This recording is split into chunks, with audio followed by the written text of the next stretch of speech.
So much fun. Oh, you know what would be good? Hello, we might be live streaming right now. Are there captions that are appearing? Oh, but see, nobody's looking at the chat, so we do have a little bit of a bug in our system. Here, what I'm going to do is say, I have it up on my computer over there. So first, let me say a quick hello, just assuming it's working. But yeah, if somebody has a phone and wants to like just go to it, you'll be able to see the live chat. My name is Dan Schiffman. This is a live stream that's happening on a YouTube channel called The Coding Train, but this is a little bit of a special episode in that I'm going to show you the ITP IMA winter show. So ITP is a graduate program, IMA is an undergraduate program. At New York University Tisch School of the Arts, it's where I teach, where I make a lot of the video tutorials that I have on the channel. People are saying, the captions are there? I don't see the comments yet. I see the captions. I see the captions, yeah. So, we're gonna walk around. There's like literally 6 of us here right now, and we have the most elaborate setup ever. So there's this microphone. I should point out that this microphone is not actually something that you're hearing right now. This is just recording backup additional audio. It's actually probably way too close to my face right now. It should be more about here. This phone attached to it is also on a Skype call with a live captioner. Give yourself a shout out, live captioner, in the live captions, who is live captioning. I have a feeling the live captions aren't going to work so well. This is the first time we're trying to do it, but we're going to do our best. And then the actual audio that you're hearing, I'm tapping the mic, so hopefully you heard like oh, there's messages coming in. So what I'm going to do right now is I'm going to take this prop, which is like our microphone speaker. It's like this, what's the thing where you have like the speaker box or the, you know when you're at like a meeting and you want people to speak one at a time, so you have to hold this. Oh, it's the talking stick. The talking stick, yes. This is the talking stick, which we will pass around. So I'm going to pass it over. These are our student show producers. Hi. I'm going to let them introduce themselves and talk about the show and ITP and what it is and whatever they want. And I'm going to go check just sort of like the analytics page and the chat and all that, make sure things are, and then we'll start looking at projects. Thank you to Ellen behind the camera. Chelsea and Jesse over here are helping, and I'll hand this to you both. All right. Hi everyone, I'm Patrick Warren. I'm a first year ITP student. Hi, I'm Daphne. I'm a second year ITP student. I'm a lighting designer. Cool. And so I guess we'll walk outside and check out the show, right? No, we're going to say what we're doing. Oh, what we're little doing. bit, yeah. Okay, well. So we're co-producing the show with the teachers. We're helping them for doing whatever they want. We did a beautiful map together of all of the projects on the floor. This year's special because we have a beautiful space and we have more than 100 projects. So that's a lot of projects to go through for a visitor. So we made a map that has numbers laid out on a floor plan and then a description, no, not a description, the name of the project, the student, and it's color coded according to where it is in the, so that was our job. Yeah. Right. Do you want to add anything? No, I think she That's covered it. Yeah. So that's it. All right. Should we go look at some projects? Let's go.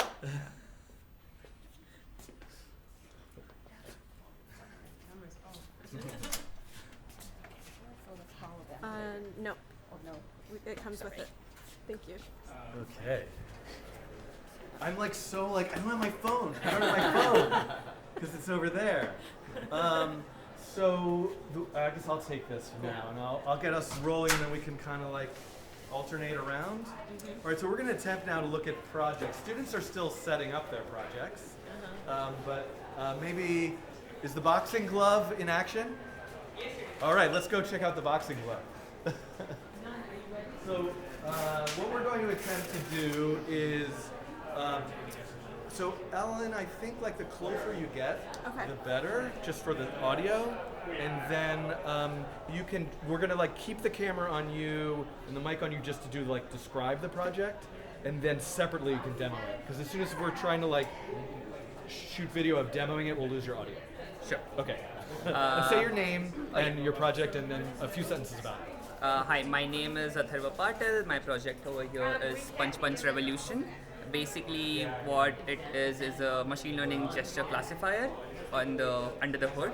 But on the hood, as you can see, it's a fun punching game where you need to complete a certain amount of task in a limited amount of time.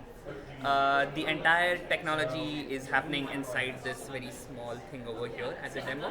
And if somebody wants to try it out, we can have a go at it. Should I try it, or do you want to demonstrate? I can demo it. Yeah. Okay. Let me just refresh this. So basically, if I make a significant enough gesture, ideally it should think it is a jab. Or if I move it like this, it should ideally say it's an uppercut, but it's a bit inaccurate. Let's try it once more. Oh, there we go. And should be a hook. Oh, no. Okay, so that's how it roughly works. And the general purpose of the entire project is to go into a early deep dive into what can be possible just using people's gestures as a medium of interaction. Awesome. Great job. Thank you. Okay. Great.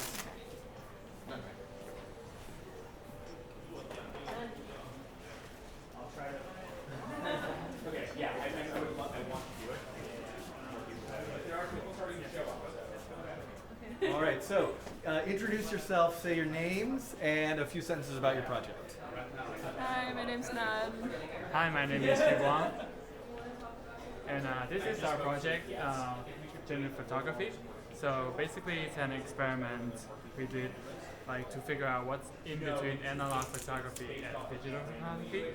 So what you're seeing now is the result of our experiment. So we went a journey through from the very basic analog photography. The pinhole cameras, where you expose a piece of light-sensitive paper to light over a certain period of time, and then you can capture outlight, expose the paper, and how it carves these the traces of light on this piece of paper. And then we try to reproduce the same process but using a digital way. So basically, for example, we have a series of images, and then we use the technique that is used in analog photography to expose a digital canvas with the images from that series of, maybe for example for a performance in a dance, images from a dance performance, and then we did the negative, analog negative of these printed results, which turn out you could have a piece of photography which is digital based, but it has the texture and aesthetics of an analog photography. And here's the video showcasing the digital exposure process during the whole digital print, how it is made digitally. Yes. Okay, I'm getting a bunch of, this phone is buzzing like crazy, which I assume it's not. It's somebody who's Instagram messaging this phone. Is it going today? Are you going today? Hold on. There's somebody, this is an official NYU phone that I think someone left their Instagram signed in on. But let me try to look at the Skype, because I think the captioner is sending me some messages. Let me look at the chat. All right, this is me testing, speaking directly into the mic. Oh, wow. Okay. This is perfect. Okay. So tell us your name and give us a couple sentences about your project. Yeah, We're going to sure. shoot that separately and then move on to getting detail. Hi, my name is Noah. So many It's cameras. because we're doing Yeah, a lot live of, stream. we're All right, trying let's do a it bunch again. of different things. Hi, my name is Noah. I'm a first year here at ITP. And my project is sort of about video collage and machine learning. Fantastic. But I don't know why I just did this. Cool. All right, so give us I give you a demo? Yeah. Okay, so basically what's going on here there are live streaming cameras on the floor, and you can play with them. So what I'm going to do right here is if we look at stream 3, you can see all of us right now, and I'm going to make our heads appear on our sort of body collage. So by using this controller, come on.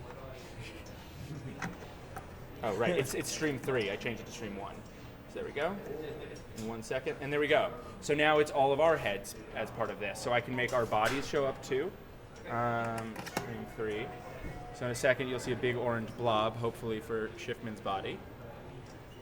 I wore this orange sweater. Specifically for this demo. see if I can get it to swap. There we go. So it allows you to play with these streams to sort of create a human collage.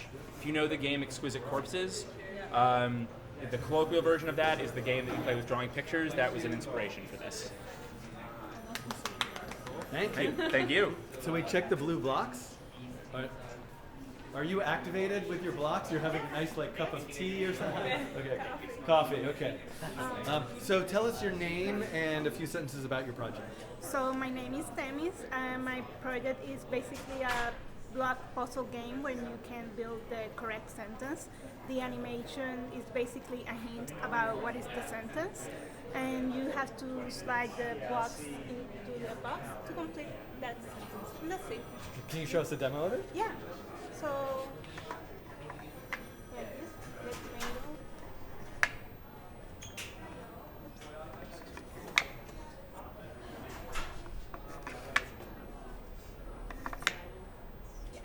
And the tomato is bouncing.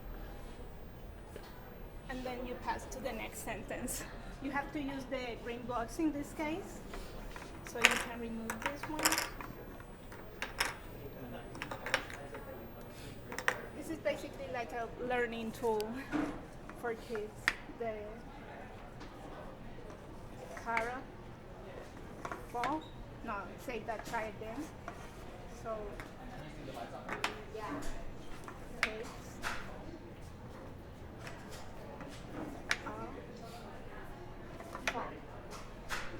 And basically that's it. Wonderful. Yeah. Thank you. Sure. Okay. My goal. Okay, great. My goal is to like do as many projects as possible. So with his previous years, So we're just doing them rapid fire. Okay. Tell us your name and a few sentences about your project, and then we'll kind of go and look at some of the specific parts because there's so many. Yeah. Hi, I'm Winnie, and so these are all from my data art class. I'm from Hong Kong, so I did a lot of projects about the protests and specifically focusing on the narratives. I'm really interested in non-traditional approaches to protests, and the focus on narratives is because I feel like our ability to craft our own narrative is something that's really powerful and healing. So these are all different projects about narratives and distances. Sure. Yeah, go for it. Sorry. No, so these two projects are about police and protesters, and so I have these YouTube videos that I script a transcript from, and I did these generative texts, and also with the most common words, I made these fridge magnets that people could interact with, and then this piece here is all the protest information I have consumed from September up until now. So as you hover, you could see the articles, and the brighter the box is, the more articles I have read in that hour of the day. And then the last one there is more about media rhetoric, because a lot of times when we read the same information, we could have very different interpretations. So I was curious to see if I could create a system for us to even understand that. So what I did is that I create this framework where I have this article, which is compiled by a number of pro-China and pro-Hong Kong media articles, and I asked people to select the three most important sentences, and then to type words in response, and also pick the headline images that they think is the most appropriate, and also ask a little bit about whether they have been following the protests, and after they did that, they could see everyone's responses. Thank you. Yeah. Okay, I'm gonna just because I'm feeling very paranoid. I'm gonna see if I can get the YouTube chat going on this phone. Also, I'm just gonna check. Speaker has to be closer to the mic, so we're gonna do our best. Let's see. We're gonna do a little check-in. Maybe you're saying a lot of important things in the chat, so I don't know how to use this phone. YouTube. Coding train. Search. This is a really cool project. Okay, good. I'm more looking for people saying like the stream's not working, I can't hear anything. But the chat looks good. Okay. Nice. Okay, great. No, it's all going very well. See, usually the chat is just full of people not complaining. Complaining is the wrong word. Very nicely providing constructive critique about what the technology is not doing properly, but I think we might have finally got all the right pieces here. All right. Ready? Yeah. We come in here? Okay. So we're kind of doing this quick, rapid fire glimpses of everybody's projects. So if you can tell us your names and then a few sentences about your project, and then we'll also go around and shoot some footage at it more closely, and I can see that it's much longer than it was yesterday. Yes, much longer. Okay. I'm Nailah Davis. And I'm Simone Salvo. And we also have another collaborator, Elizabeth Perez, who's Not here today. But together we all made Say Her Name, which is an interactive portrait. It's commemorating the life of Sandra Bland, commemorating and celebrating her life. So what we did was used this process called total internal reflection, and we printed this image on lucite. So the idea is that when you walk past the sensor, it'll detect that you're there, and when you say her name, Sandra Bland, this will end up printing. If it goes well. We've been having some small technical difficulties with our ultrasonic sensor. So as everything at ITP, this has become a prototype more than a finished piece. Right. And we're really learning through this experience of having people see it, like what we would do differently, how we would change it, and also seeing how it changes as people interact with it. For So, sure. Like when the first roll of paper came down, it was like, okay, what do we do now? Right. Let's just leave it. So I want to try to say it again. Say Sandra Bland. P5 is hearing you.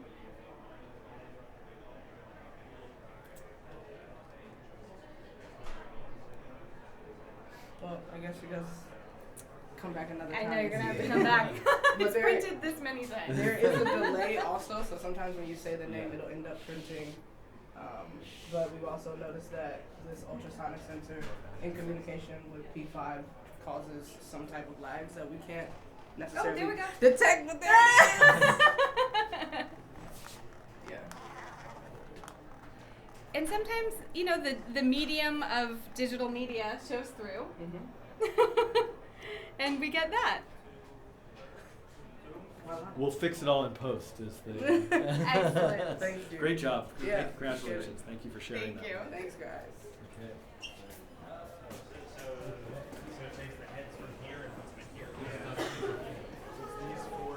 All right, hello. Tell us your name and a few sentences about your project. Yeah, hi, my name is Nianqi, Zhang, and I work this with Tianyi Qian to work with this tool. It's called Behind a Toe. So you have to go to the back of the tool to see the detail of the project. So, can you just give us the explanation first, and then sure. we'll go look behind it. Okay. So people always look at the front of the toe, and we want people to actually see what is behind and what's the relationship between people who have been passed away and people who are alive and visiting them. So the movement and also the sound of the people who are alive will actually affect what the toe's movement will be like. We want to use this to talk about the relationship and discuss that. So that's it.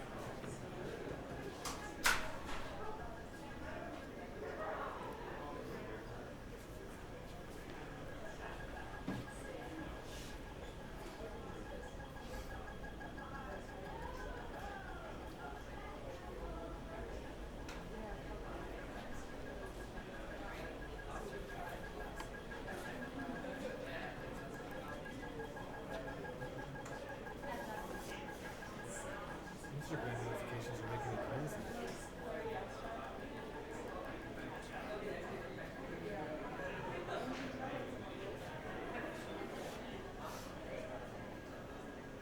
Should we move along this way?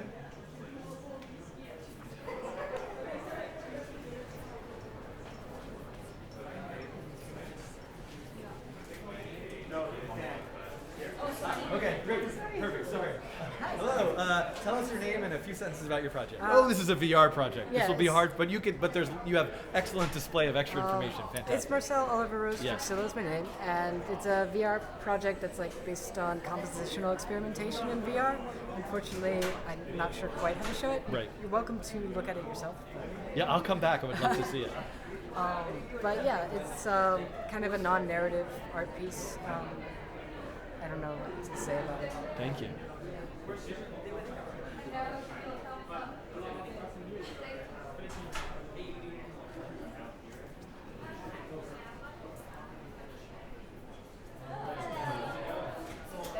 It's okay, you can relate. So we're doing quick summaries of people's projects. I'm very excited about this. So just tell us your names. Maybe stand next to each other if that's okay. And then we'll get you doing a quick explanation. Then we'll also then show people the project. Oh yeah. Okay. I'm Chanel. I'm Yiting, and this is our game, Authentic or Not. It is a cooking game that teaches you how to cook traditional Indian and Chinese recipes. And now we can just show you how this works. So you push the button, and then drum rolls. So now we are choosing Chinese green pepper with pork. And you can either use your hands or spoon to choose whatever you think is right for the dish. And then we keep going. Now it's the meat section. And then whenever you're done, you just push the button. 100% correct because I know the result. And then you can scan the QR code to get the traditional recipes and learn more about our project on our website. And if you get more than 60%, we are gifting some Indian and Chinese snacks. Yes. Oh, wow. Yeah. 1 + 4. Yeah. Thank you so much. Yeah, thank you so much. Bye-bye. All right. We got all three. Okay. Yeah, tell us your names and Ray. a few sense about your project. Hi, I'm Sheng. Hold on. Let's hold it. Take it from the top. It's so fast. We need the microphones. Yeah. I'm Sheng. Yeah, I'm Ray. I'm Patil. Yeah. And we made our Believable News project. This is an installation and about fake news. Yeah. And basically, you can see the news before you wear these glasses. And if you wear these glasses, you can see a piece of news. And it says, Hong Kong High Court banned black clothes in public space and over 30 people were arrested. And this image actually totally makes sense for this news. But if you change to another glasses, you can see a different version of this news. This is our secret here, and I can touch here and trigger this. And you can see another piece of news happening in Berlin also makes sense for this image. And if you change to another glasses, and you can also see another version. It says customers in Shanghai fight for shirts, and people don't know which is true and which is fake. And after they seeing all of the news, and they could share this news to other person. And those three are the news they just saw. And if I want to share like Hong Kong High Court banned black clothes in public space, and I can just share it. If I share it, and it will tell you it is a misinformation or the real news. And the message you just shared will appear on other people's screen, and the message you just shared with other people will affect other people's final decision about which is real and which is fake. So we made this project, basically we want to let people to know, to question the genuineness of the image, because many people think the image actually are the evidence of the events. So the second step for our project, we want people to know that actually their behavior is affecting other people. They are not only the consumer of fake news, they are also the enhancer of the fake news influences. Yeah. Thank you. Thank you. Thank you. Thank you. I like how we're all applauding.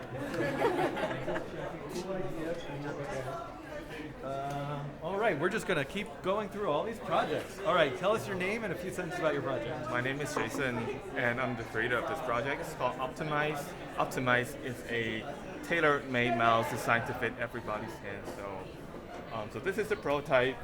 The electronics, I made all the industrial design and also electronics, coding, and everything. I start from here. It's a dummy mouse, and I model it on top with Play-Doh, so it fits my hand perfectly. So I did some photogrammetry, which is powered by machine learning, and reconstructed the model into a digital scan of my hand, and it turned into a real mouse model and get 3D printed, so it becomes the model you see here. So it's a ergonomic mouse, and because a mouse is the most dependent peripheral, which is to your hand size and grip, so this is the perfect solution for me. And hopefully it's going to be a business in the future. Thank you. Thank you. Congratulations. Okay. Oh yes, let's take a look at this.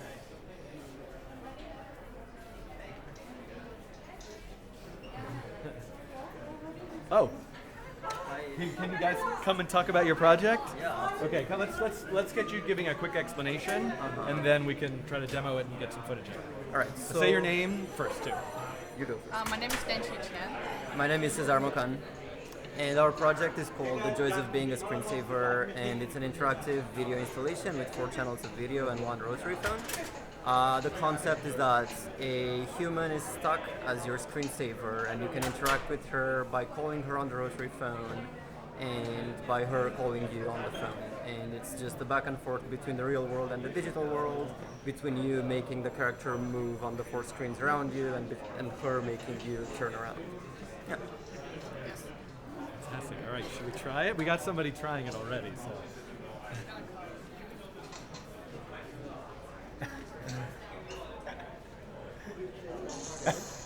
This is so good, guys.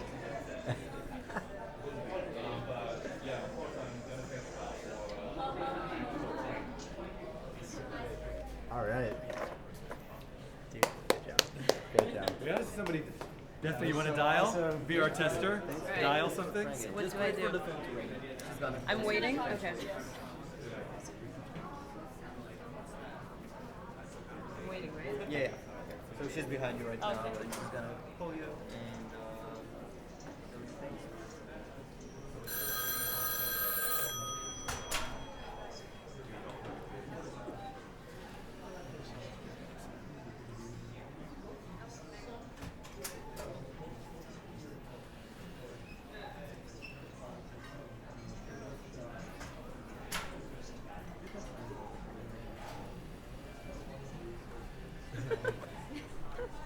That's so cute. Okay. So now I call back, right? and you have the 4 numbers on the 4 screens.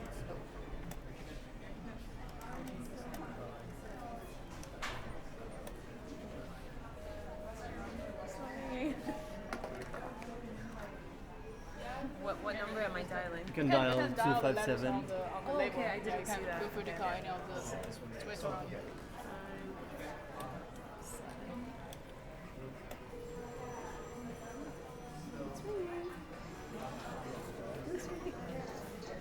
Oh, she's here.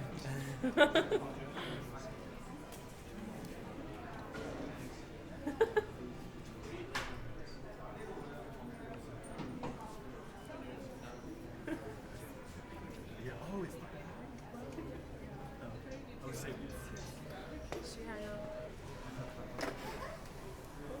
That's it, right? I did it right?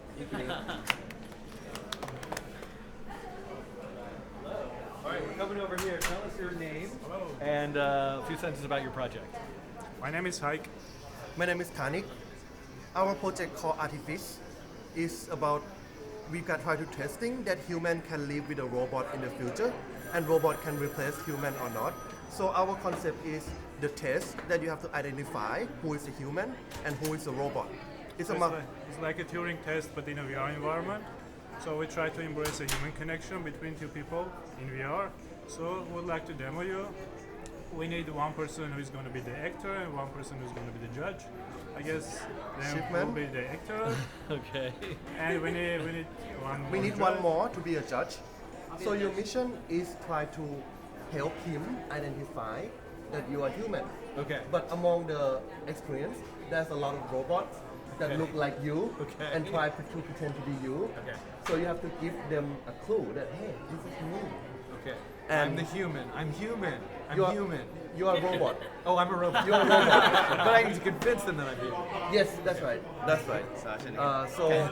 I will set you up here. Okay. And I need 1 person Yeah. to be a judge, right? So in this we combine like VR experience and server client. So you're gonna be the server. You're gonna be the judge. Okay. So you don't have to do anything. Okay. You just observe I can do that. And you can identify he's a human or not at the end of the game. You see, take off your headset, and then you come out as like, is that you? All right.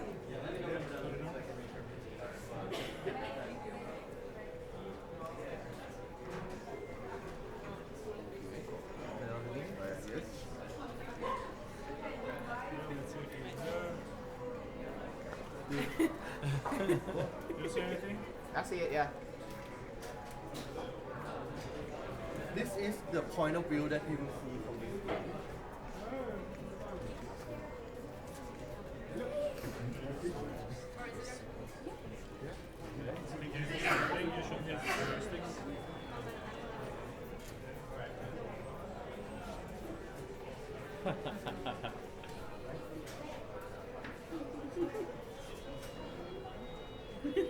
Am I supposed to? What do I do? Are they dancing? Oh, they're dancing. Dancing, yeah.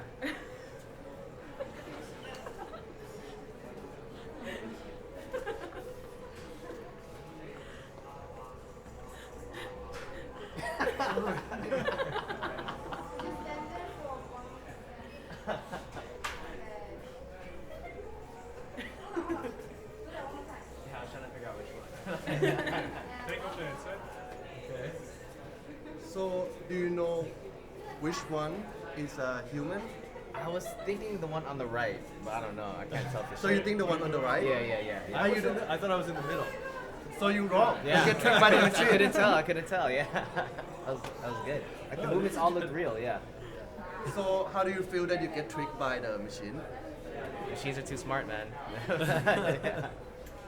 Yeah. You help him identify? Yes. Yeah, I did. You know, I think if I had a second chance, I think I might have more of a sense of like what some strategy might be. I was just even going into the VR headset is kind of disorienting. Yeah. I was trying to like get my lay of the land. Yeah. But it's a really fun idea. Yeah. They all moved really well, so it was hard to tell. But do you think like his movement is different than others, than other robots? In the center. Well, I know. I guess I was thinking about the one on the right. So I started once I like thought it was that one. I started focusing on that one more. So I kind of ignored the other two after a while. I guess I was also trying to figure out how that one moved. So, from what I've seen, so it was tough. Man. Yeah. Great job. Thank you. Thank you so much. Thank you. All right. Well, Sid isn't here, but this is a really fun little arcade. I can explain this project. Or do you guys know about this project? Okay. So this is a project from Sid, who's not here. Maybe we can come back and get Sid to introduce it. But it's a small arcade that's built with an Arduino inside, and you can select a whole bunch of different games. It looks like they're playing Tetris right now. So take a look.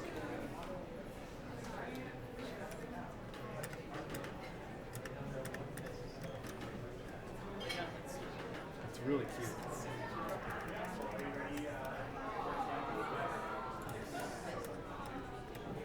Looks like we have a professional Tetris player here.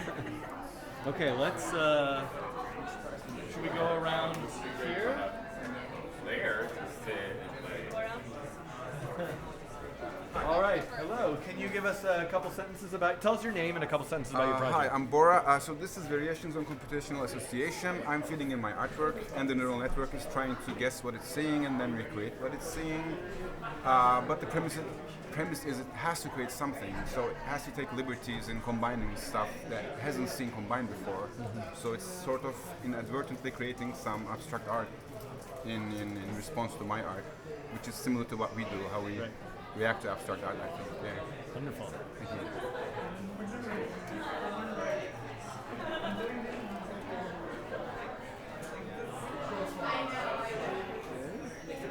See if I can see the cat.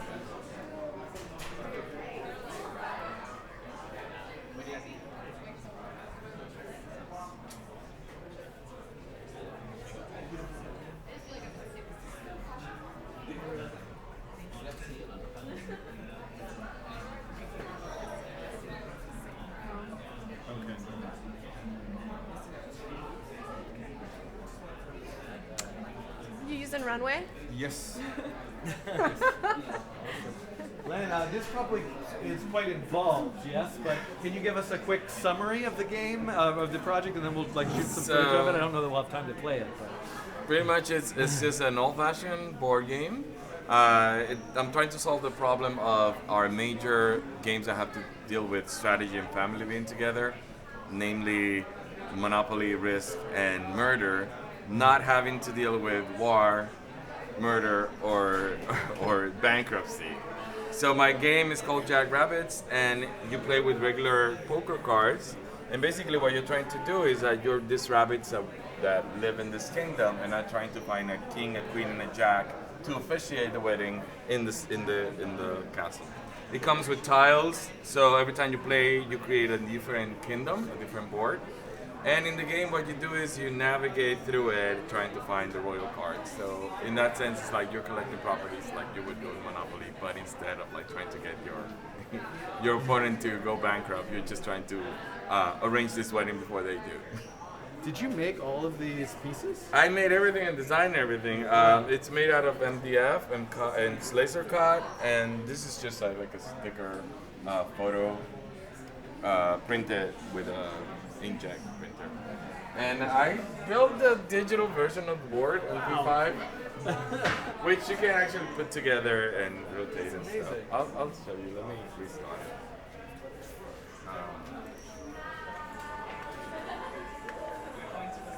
The idea is that I still have to figure out how to get this into production, maybe do a Kickstarter. But in the meantime, I'll put this online and people will be able to play with their own poker cards. So if you have a deck of cards, you don't need to wait for me to produce the actual board to be able to play Jackrabbit. Awesome. Great job. I really want to come and play it. Yeah. It'll be fun. Thank you. What you don't know is Lachlan was our sound check person yesterday. It's true. So they've really rehearsed their project description. Not really. But okay, so tell us your name, which I've already, spoiler alert, Lachlan, and a little bit, a few sentences about your project. Hey, so I'm Lachlan. I'm a first-year student here at IMA, and so I made a website called Gun Funded, and it's a visualization of the gun lobby's funding of U.S. Congress. Cool. Do you want to I mean, people can go. What's the URL for the project? It's gunfunded.com. So maybe we can get a little footage of you scrolling through it, but yeah, most for sure. people can explore it on their own. So on the website, you can enter your home address to find your representative, or you can explore. So here we are in Brooklyn, and so unsurprisingly, our representative here is not funded by gun rights groups. Those received a little bit of money from gun control groups. But you can also see some of the top funded Congress people, or you can explore by state. And so, like where I'm from in Pennsylvania, you can see the total and how the funding is disproportionately goes to Republican men in Congress. And so you can go to anyone's profile, you can share these, you can see lists of top senators and representatives and more. And there's also a view of the PACs that give money. So you can see that like in 2018 there was 22 million given to Congress, but in 2016 it was 58 million. And so basically every year up until just recently, the graphs look like this, because Congress has received about $40 million from gun rights groups and about $5 million from gun control groups. And so you can also click to filter the list and see like how much money the NRA specifically is given every year, or any other group.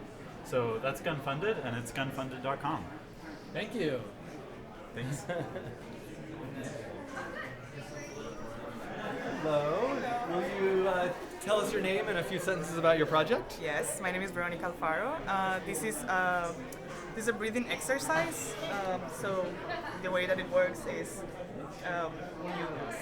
you squeeze the ball and you inhale at the same time that you release the ball and you exhale, and you're supposed to follow the pattern that this hexagon is giving you, and there is also some sound coming out of the headphones that is also guiding your breathing. So the idea is that people can have some sensory input at the same time of some visual input to calm and relax, and this is targeted for people with anxiety and who are suffering from a lot of anxiety before Wonderful job. I can attest, I tried this yesterday, and it really helped me calm down in a wonderful way. Thank you. Great. Can I get you doing it one more time?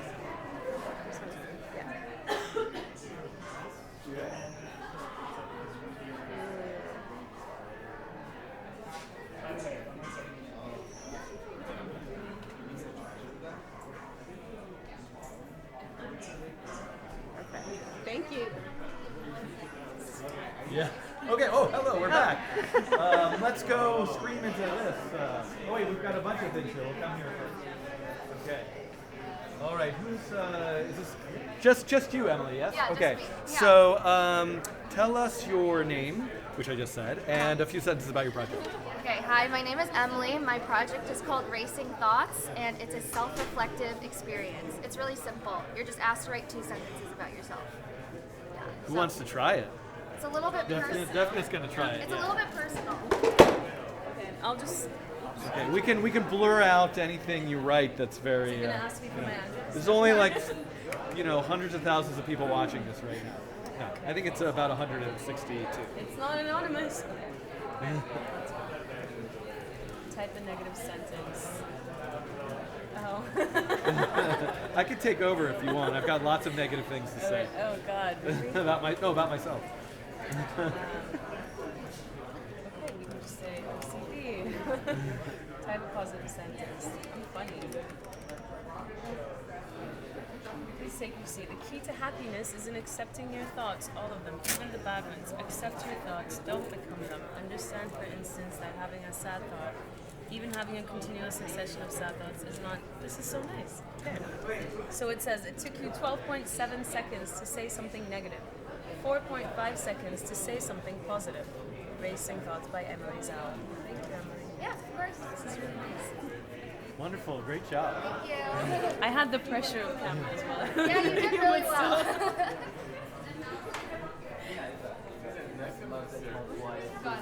Hello, how are you? Okay, tell us your name and a few sentences about your project. My name is Karina, and this is Frame by Frame.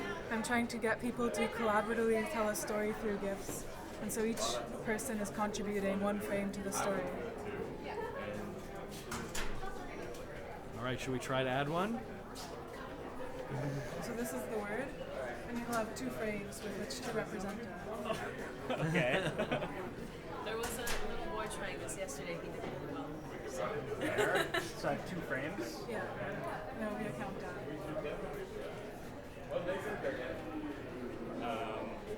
I don't know. Does this look like a bear? And then, That's pretty good. yeah, and as more people come and add frames, then you can read more and more of the story and try to understand based on the GIFs and how people chose to represent the words. And if you've tried to understand, then you compare it to the original story. It's really fun. I wouldn't have thought you would get so much out of just 2 frames. Yeah. But it's amazing. It's really surprising Yeah. how people choose to represent it. Thank you. Thanks. All right. All right, tell us your name and a few sentences about your project. My name is Lulu, and this is an installation that shows everybody has a mountain on their ridge of hand. Yeah, and this is how it works, that I have to tell the rock what is the shape of my hand, and it will turn into a mountain, which is my own mountain.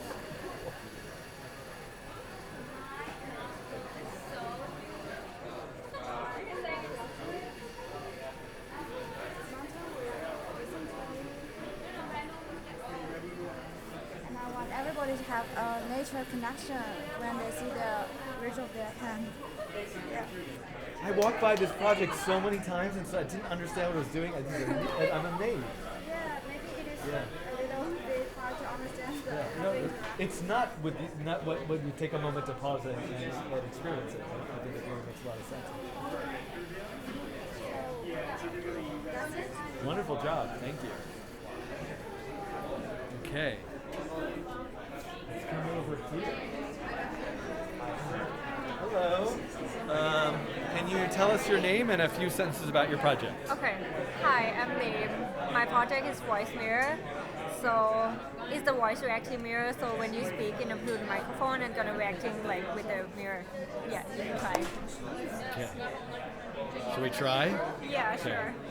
Here's some prompt. Okay. You can like choose some prompt and then speak. I'm gonna combine "Cry for Me" and your favorite song. Yeah, and super loud here. Don't cry for me, Argentina. Louder! My nostril is so beautiful. It's really not. It's not. It's not. No. I can't like. You want to demonstrate? Yeah, sure.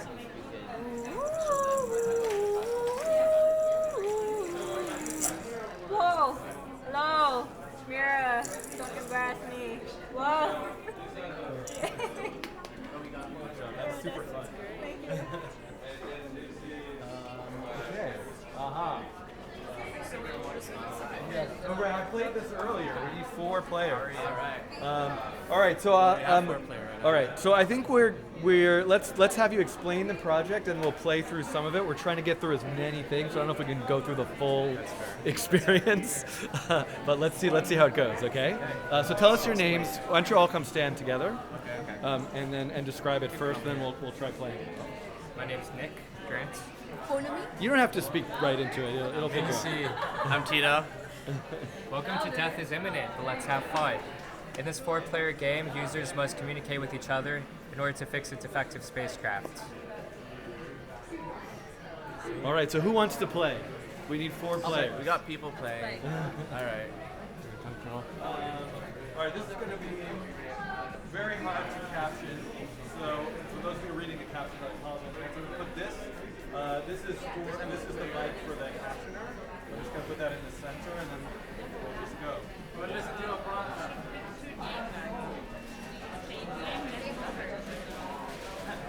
Welcome to the Space Explorer 3000. I am Slack, your ship's navigator. My senses tell me that the Earth is in a state of despair. It is cracking apart and mankind's time on Earth is coming to an end. We need to take off immediately. I understand that you do not know how to operate a spacecraft. That is okay. The instructions are in your console, but you need to do them before the countdown is over, otherwise you will damage the ship. Too much damage, and we will all die. Did you get that? Good. Starting preparation sequence in 5, 4, 3, 2, 1. New instructions. You have 50 seconds. The big red button, press it. Slide counter to right. Which one? Who has Nova? I don't have Nova. Turn Nova to on. Going to off? To on. On, okay, got it. Who has Nova? I have Nova. Okay. Good job, first round. Whoa. New instructions. You have 45 seconds. Uncover north. Turn Subin to on. Okay. Turn Subin to on. Uncover north.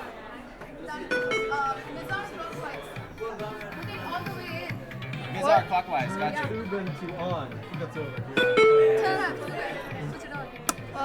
Uncover south. Who has south? Uncover south. Cool. All right. Still 10 New lives. instructions. You have 40 seconds. Nova to bottom. Good. You're off to a great start. The engines are Alcohol to warming up. Pollux, got it. Flight counter to left. Flight counter to left. Flight counter to south. Oh, Anna.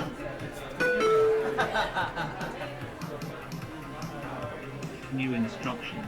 You have 30 seconds. Cathode to top. Vega to Virgil. I'll go to Rios. I'll go to Rios.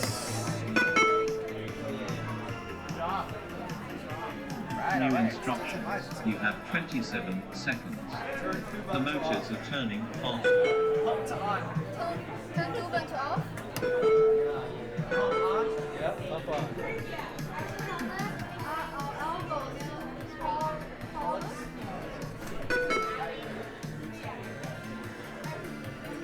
New instructions. You have 24 seconds. Slide Nova to top. Slide what? Nova. I don't have rotate wizard clockwise.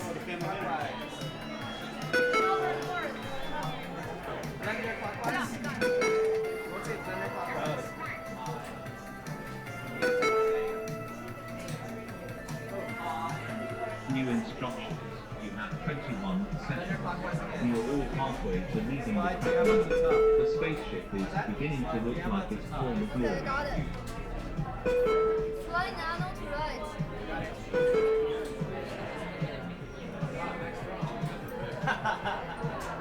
We're gonna do it. New instructions. You have 18 seconds. Rotate matrix clockwise. Got it. Slide gamma to bottom. Rotate blender clockwise. Blender. Good job. New instructions. You have 15 seconds. Vega to You're almost reactor. there. I am beginning to prepare for takeoff. With enough determination, you can accomplish anything. Got it. Wow. New instructions. You have 12 seconds. Lunar off. Lunar off. Fly nano to left. Got it. New instructions. You have 10 seconds. You are so close to seeing tomorrow morning. Fly counter to right. New instructions. You have 8 seconds. Slide anchor to bottom. We are taking off. Death is not imminent after all. You guys did it! You're only the second team to win the game. Nice. You got some practice. Amazing. That's fun. Thank you for playing. Alright, I feel like doing a days here. Okay. Alright. Okay. Can you, I'm still Sure. like I might as recovering well from that just hear the past spiel, project. I guess. Yeah, tell us your name and a few sentences about Sure. your project. Hi, I'm Adrian Bautista, second year graduate student at ITP. I built this project called Public Message, which is meant to explore, how do physical locations and augmented reality shape public discussions. So basically, if you want to do a quick demo. Yeah, tell us the spiel, and then because it's sort of the audio will be lost once. I guess it's becoming more common now for AR content to appear in public spaces, from like Pokemon Go to the Jeff Koons Snapchat collaboration. But then the question of who kind of controls that space? Right. Is it the platform, or is it the people who create the content, or is it the people who actually own the space, or if it's a public space, is it the government? So just kind of want to kickstart that conversation as AR becomes more and more popular, more prevalent. So what I did was I built a little app where just a simple QR sticker, any smartphone that can read a QR, it'll open up a web AR experience. So there's no app you have to download or anything. Gives you a little pointer about how to set it up. Just start it, and when you point it, and so there's a little prompt, and then you could always reply to say I wouldn't sponsor content on my door.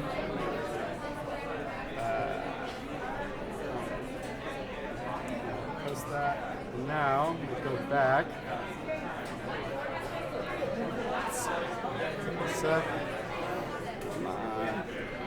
And then it posts the content there. So people can kind of discuss in a physical space that's there but not really there.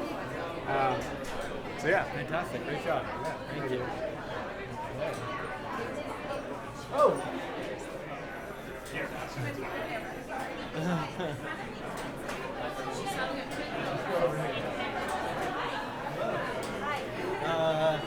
Tell us your name and a couple sentences about your project. I'm Jenny. I'm a second year ITP student. My project is an AR audio visual healing system that takes you through my love story in New York City. And most of the stories happen in Washington Square Park, so the experience is actually mapped in Washington Square Park. And how the real experience is that you follow this transparent tube and it will lead you to a location where there's this big reveal of like self-love. It's kind of like a metaphor of how when people are in a relationship, there's like tunnel vision, they only see one point, and it's like, you know, when people are doing AR, they are focusing on their phone and it looks ridiculous for people from the outside. And hopefully in the end with the big reveal, people can take in the beauty of the world and refocus on themselves. That's why it's self-love. Yeah. Would you like to try? Yeah, yeah. So the audio only comes through the headphones, is that right? Yes. So because it's mapped in Washington Square Park, that's why you can only experience the very last bit of the experience, like the revealing part. And it's not mapped here, so you have to be careful not to bump into people. If you want to try. Okay, let's try it for a couple minutes. You want to try? Yeah, let's give it a try. What do I do? Okay, I'll show you.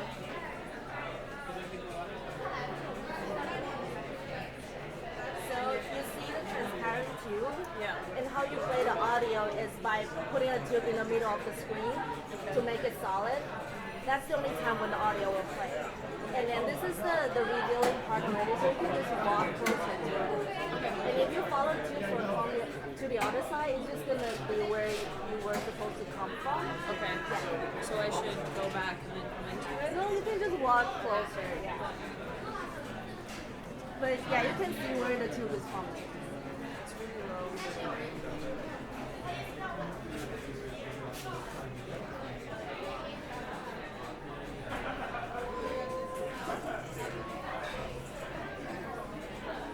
It's a very large scale, so you can walk like way.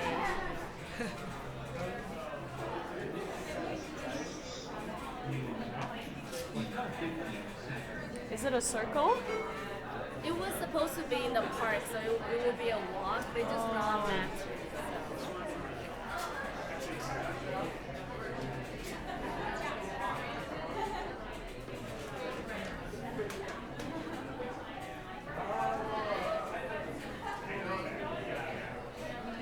But that's why I have the documentation video on to tell you what the real experience is supposed to be like.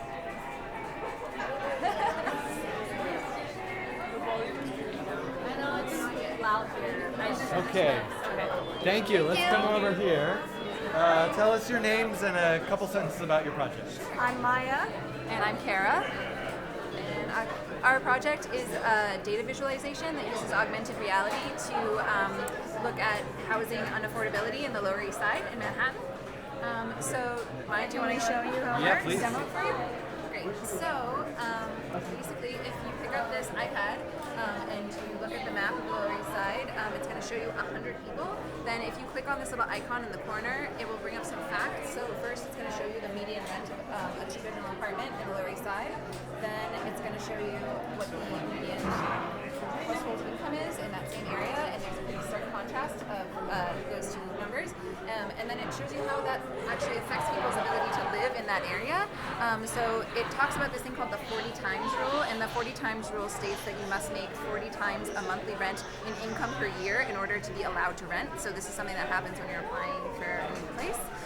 So if Maya goes ahead and closes it, but we wanted to show the disparity of the people that are living in this area, so slowly they start to fade away. And this is to show you that of the population of 158,000 in the Lower East Side, truly only 8% of them would be able to live there according to the 40 times rule. And so that's what remains. Thank you. All right, let's go over to... All right, hello there. Will you tell us your name and a couple sentences about your project, and then you can demo it as well. Okay, I'm Eva. I'm a second year at ITP. And so I made a Chrome extension that goes over a browsing page and highlights the CO2 emissions that are produced during internet use, internet browsing. So I can show you if you want. Basically, this Chrome extension adds these bubbles to the tops of any web page, and when you load a web page, a new bubble appears, and the size of the bubble estimates the grams of CO2 that's produced during that page load. And then it calculates the grams of CO2 produced during this browsing session, and sort of tries to estimate the miles that you could drive emitting that same amount of CO2 in a standard car. So all these numbers are very much estimates because it's something that's very hard to quantify. But it was more sort of to show people outside of the ITP community that don't really know about this to make them realize that the internet has physical consequences. Is it available in the Chrome store? Not at the moment because I want to fix some of the numbers, but yes, at some point. And then I also, just for fun, looked at the how many sort of API calls are made for Twitter, and like every second. And then I also mapped my own browsing throughout the week, and just to see how many grams of CO2 using my memories to see, how much I'm producing.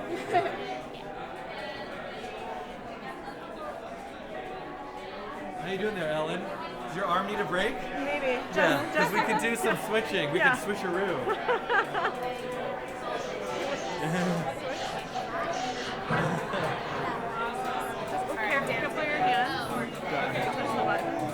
Listen, I wanted to see if anybody recognizes this song. Any of the viewers might recognize this song.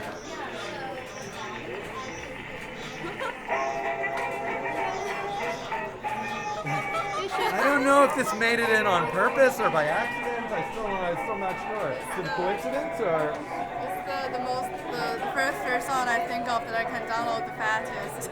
Okay, there you go. All right, sorry to lead with that.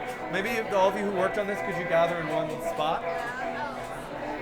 And then just tell us your names and a few sentences about your project. Okay, my name is Roy. I'm Karen. I'm Saul. So this project came from that we found the electronics are so fascinating. So we want to change them into other playful machines. And we found all these things in the e-waste store, like we bought the old fan and the old telephones and the old turntable. And then we made this fan into a record player, and that telephone into a whack-a-mole game, and that turntable into a bubble machine. Actually, it's a happiness generated machine.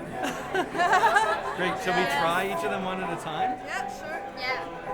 So this one evokes up the experience of playing a vinyl player and turns it on. And then this is for changing the speed of the music.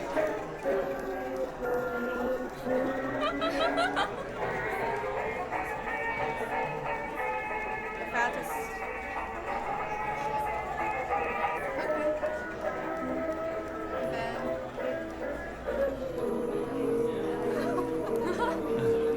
Okay, then this is a whack-a-mole game. If you press this button, the game will start, and you can use the receptor to whack them. Anybody want to try? Like this. Oh. That's No? one. That one. Oh, my god. Did I break it? No. Oh. Maybe just a little more.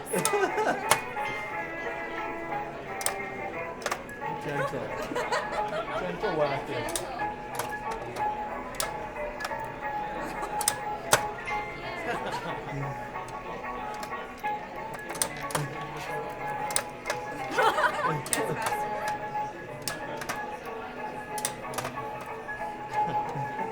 It's really fun. This one you just turn the crank, and then the bubble come out.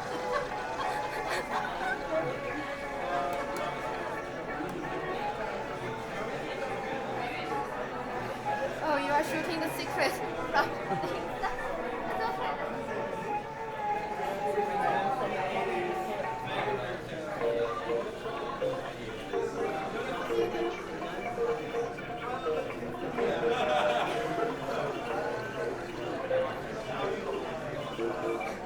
Cool. Hold on. Dan. Oh yeah. Hey, hello. Hello there. Okay, so it's always very hard. Oh, but you've got a screen here, so excellent. Okay, so tell us your name before you put it on, or tell us your name and a few sentences about your project. Okay, yeah. So where should I be looking? Are you? Well, wherever you want. Okay. But you can look here.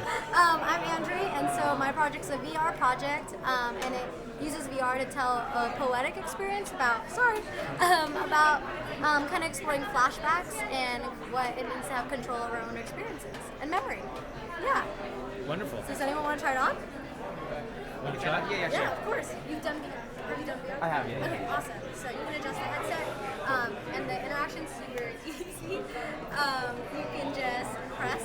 I'll just take off my beanie. Okay, take your time.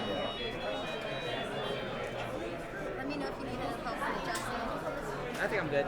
Okay, so what I do for the controller? Yeah, so super easy. It's just a mouse press here. I'm going to put it in your hand. Okay. Pressing down allows you to move forward. Letting go lets you let go.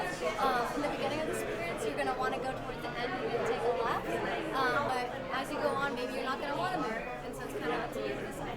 Okay. Yeah.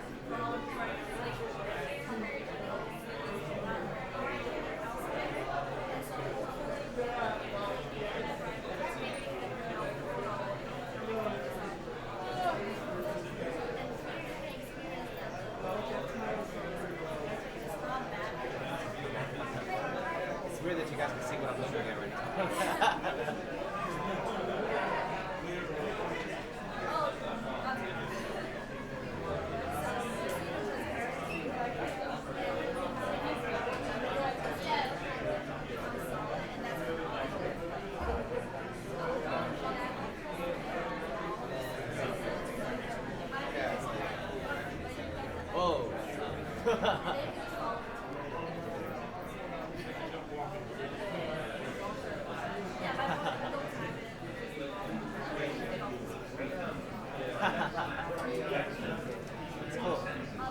It keeps going. Oh, there's more? Okay, Yeah, cool. All right.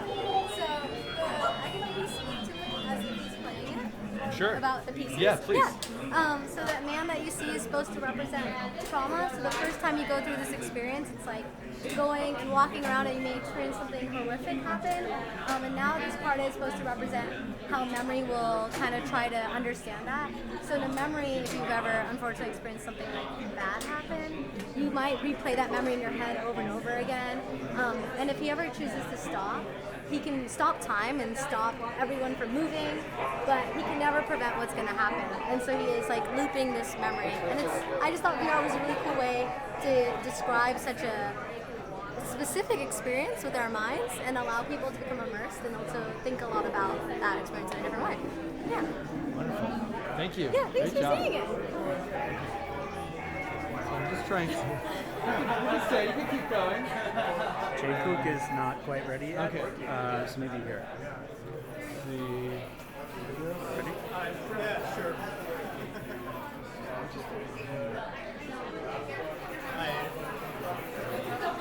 Will you hold this for a second? I'm going to go check something about on my computer that's admin-wise. So you're taking over my spot for the project. So just get people to say their name and a sentence or so about their project, and I'll be right back. Alright. Hi. So my name is Eric. I had this project, it's called Bouncing Ball Karaoke. And you basically have this ball. And like every time it bounces, it goes like one word further. I can show it. I have like one song, it's Take On Me.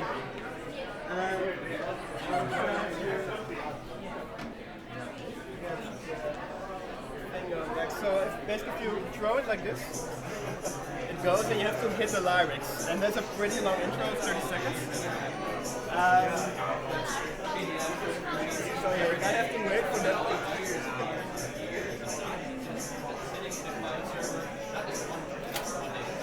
And like every time you hit the word, you get like 1 point. So I would say like 7 more seconds. Alright, 1, 2, 3. What? Why is it working? Okay, it's really terrible. Okay, give me one more. Okay, so I feel the battery kind of died. But basically, yeah, every time it bounces, it goes like one word further. And I can kind of maybe show it like without. Yeah. So I guess that's it. Is this still your favorite song? No, I felt this is a song that kind of everyone knows. But not everyone seems to know it actually. But I think like 90% of the people here know it. So it's a fun song, and it's also like really difficult to sing it in like a karaoke bar. But like I'm trying to make like everyone able to actually sing it by hearing the voice of the actual singer and trying to hit it on like the right rhythm. And I feel bad that I can't show it. Like fully working, I have to change the battery, which takes a while. Until you changed your ball. Sorry? You changed the ball, right? Yeah, so basically basically. it was like rubber band. Yeah, it was. Oh yeah, you saw it. It's easier for you to replace the button. Yeah, it That's is. the good It news. is. And it was very close to like a working prototype with like fully rubber. But yeah, unfortunately, it's this. Okay. All right. Thank you so much. Thank you. Jake.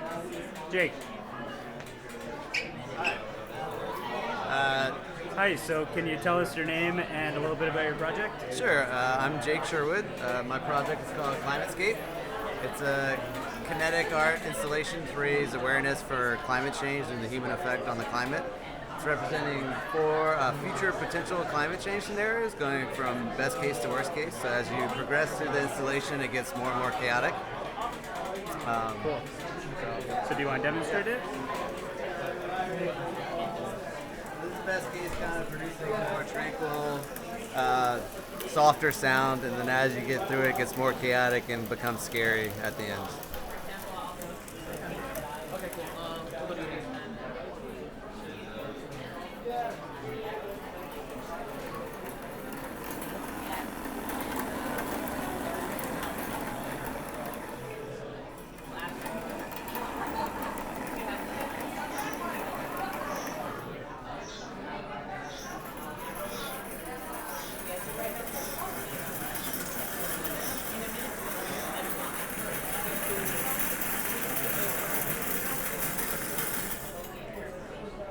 Can you talk a little bit about what the RCP values are? Sure.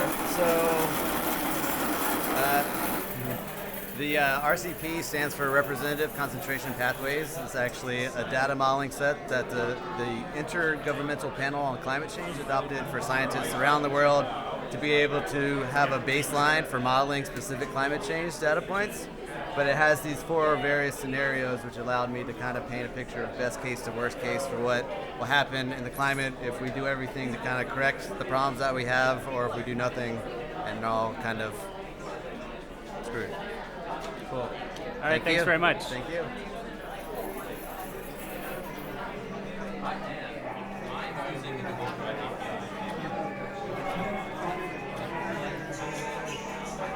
Hi, can you... There's a lot going on. Too close. Okay. We have to be very close because of this. Oh, okay. So can you tell us your name and a little bit about your project? Yes. Should I see the camera? Yes. Okay. Hi. My name is Jaego. I work with Jiwon. She's not here right now. So our project is called Around Us. It's about something that around us, also around the Earth. So you can see here.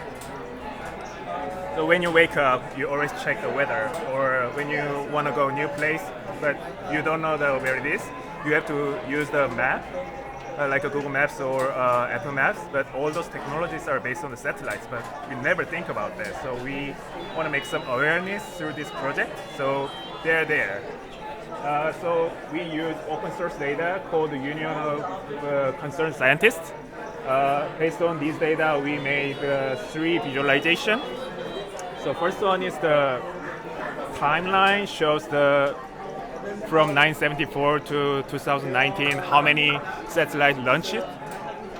Based on these 4 categories: civil, government, and commercial and military. And you can see there's some question marks in here because this open source data is chosen by them. So we actually don't know how many satellites launched during this. So we pick some random numbers from this data, and we want to show so there's something more beyond this data.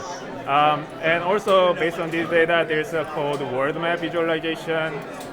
It shows how many satellites own each country. Each country own how many satellites. So obviously, United States lead this industry. So there's some lagging in my computer, but at final, United States has like more than 900 satellites. And the final one is called the satellite, showing what kind of satellites around the Earth.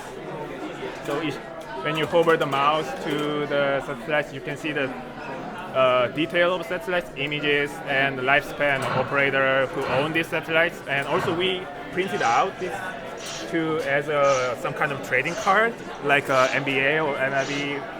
Like we don't want to make this too serious. We just want to make people more like just fun and a little bit of awareness about they're there, like something around us. Yes, that's all. Great job. Thank you. Thank you. Hold on. Yeah, we'll come in a second.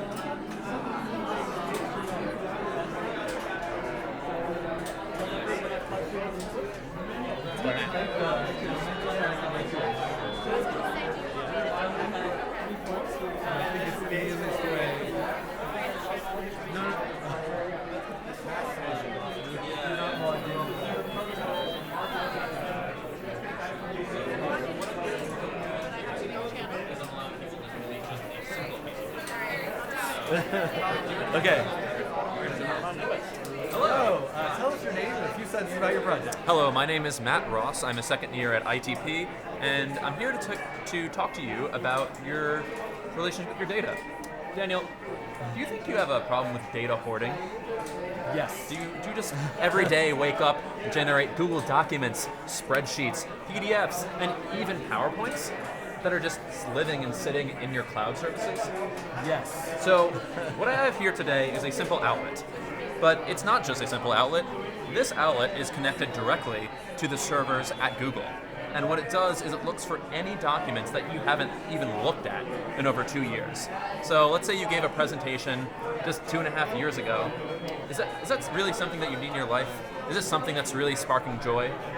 This project is sort of my first step in trying to have a better relationship with my data and hopefully all of our data. And so what you can do here today is one of two things. You can take the extreme route, authenticate, pull the plug, and delete everything that's older than 2 years. Here is a video of me doing exactly that. And you can say, I have a lot of useless stuff here that I haven't looked at. But that's a little bit extreme. So I have made an alteration to this to kind of let us take the first step into a more healthy relationship with our data. So what you can do today is log in, and it will find just one single file. And it'll show you what that file is. And if you're ready, you can pull the plug, and it'll delete just that single file, and maybe just let you take a step towards having data in your life that really makes you feel good and that's important to you. Would you maybe be willing to? I would, but I'm gonna have to two-factor in. My phone's over here. Yeah. We might need You know what? Just for the sake of speed, I can do it myself, and I'll delete one of my own files live on the live stream. So I'll show you how it works. So obviously, a big issue is privacy and keeping things safe. So all the code is open source, and you can see how everything is working. All the credentials are only stored just for the sole time of the experience, and all the browsers are in incognito windows. No sessions or anything get saved. So you start it up. You have a nice ASCII art. You have a blank page. Log in.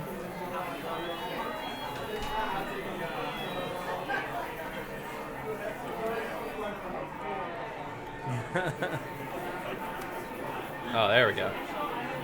All right, don't worry about that. It's a friendly suggestion. So here are these. This is just the amount of things that any Google Chrome extension would ask of you. Allow. Okay. So now the script is activating, and it's retrieving all documents from a year and a half ago, and I have 10 total files that I haven't looked at in over 18 months.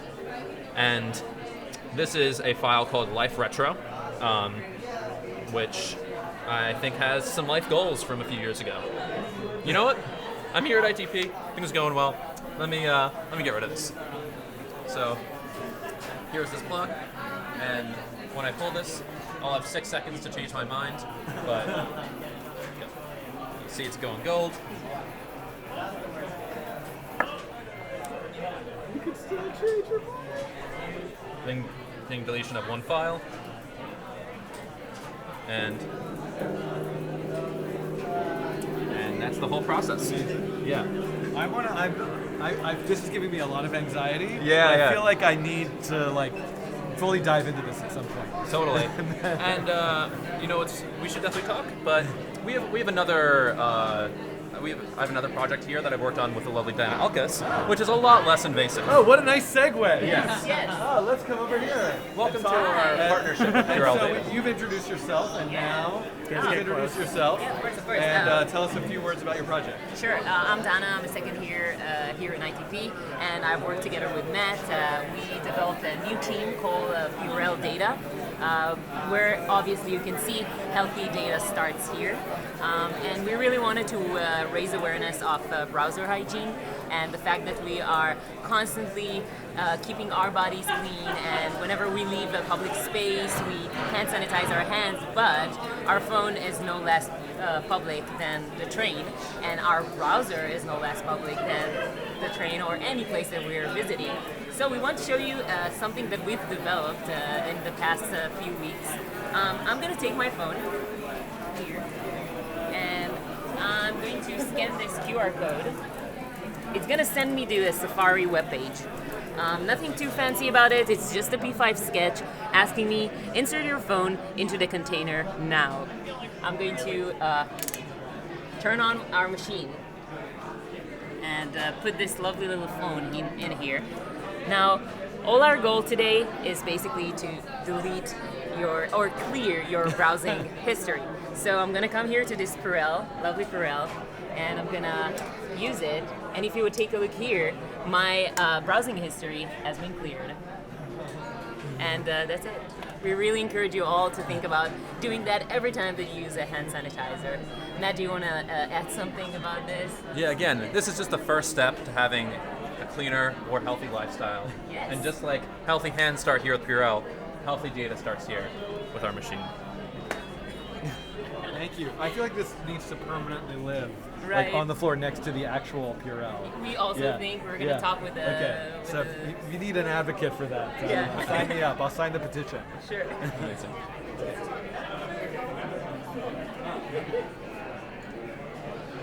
Oh yeah, no, I have to do it from here. Sorry. That was cute. You have to, the easiest way is if you. Oh look, some okay we can. Just type a message saying hey.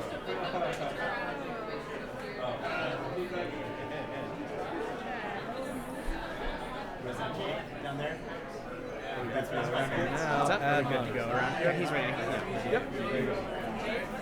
Okay, where are we going here? Here? Yep. Hey. Oh. So I'm finishing setting up, but these are my parents, so we're gonna try this out with my parents. Oh, fantastic! This is worth it. They just got here from Houston, Texas. So we can get this set Welcome up to here. Brooklyn.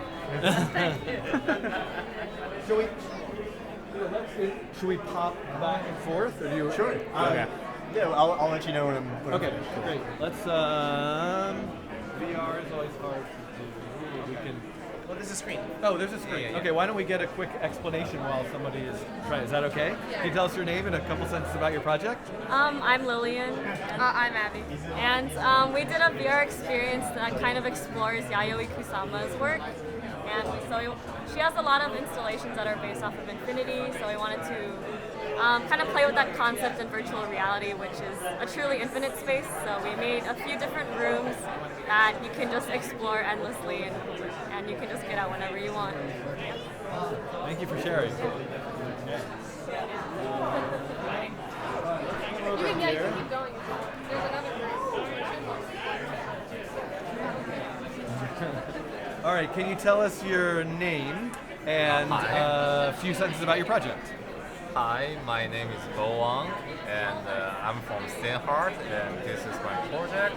It's called The Shape of Evil, and it's a detective horror game. Yeah. And so what should Do we need any content warning or? what? No, it's okay. I think we're fine. This is a horror game. If anybody is concerned, maybe skip ahead 1 minute.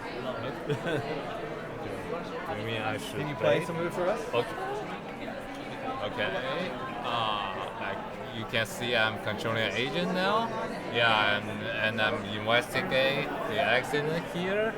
Yeah, I can find the dead woman here. Oh, and I saw the information about this dead woman. And when I'm pressing Q, I can switch different item. Yeah. Great. Thank you so much. Okay. Thank you. Excellent work. Thank you. Okay. Now we're ready over here. Okay, get ready for it. Oh, hello there. All right. Can you do a quick introduction of yourself first? Sure. My name is Nikhil Kumar. I'm a first-year student here at ITP. The piece is a sound piece that is exploring a restless mind, one thought at a time. So when my mom starts, she'll hear nothing initially, but after removing each of these pieces and burying it in the dirt, she'll start to hear more and more. But she won't hear the entire musical composition until everything is removed. And I'll just leave it at that. I'm curious Awesome. what you'll hear. Okay, left, right. Just take a seat, take your time, and remove these one at a time and bury them here. And that's it.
Everybody is able to pick these whenever they want. So I think with 15 of them, you basically never have anybody experience it the same way. Gotcha. So they're hearing little bits and pieces of the entire composition as they remove things, but now that she's removed everything, she's going to hear the full musical composition. So it'll just run and eventually loop. So people will ultimately get to the same experience, but after taking everything down.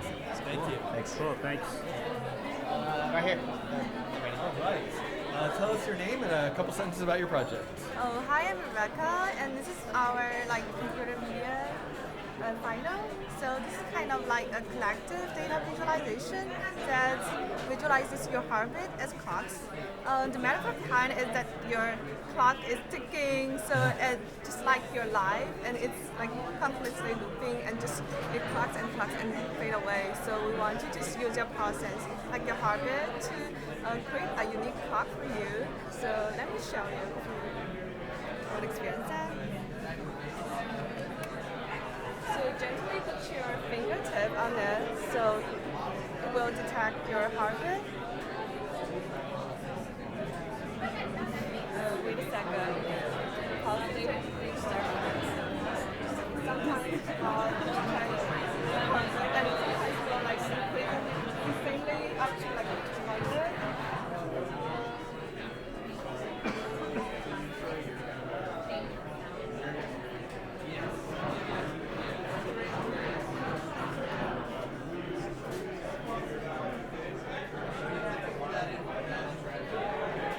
Here it comes. So once it connects your heartbeat sensor, and it will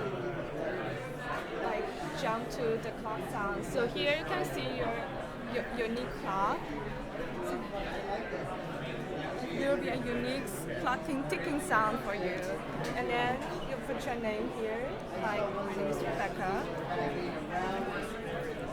And put your birthday.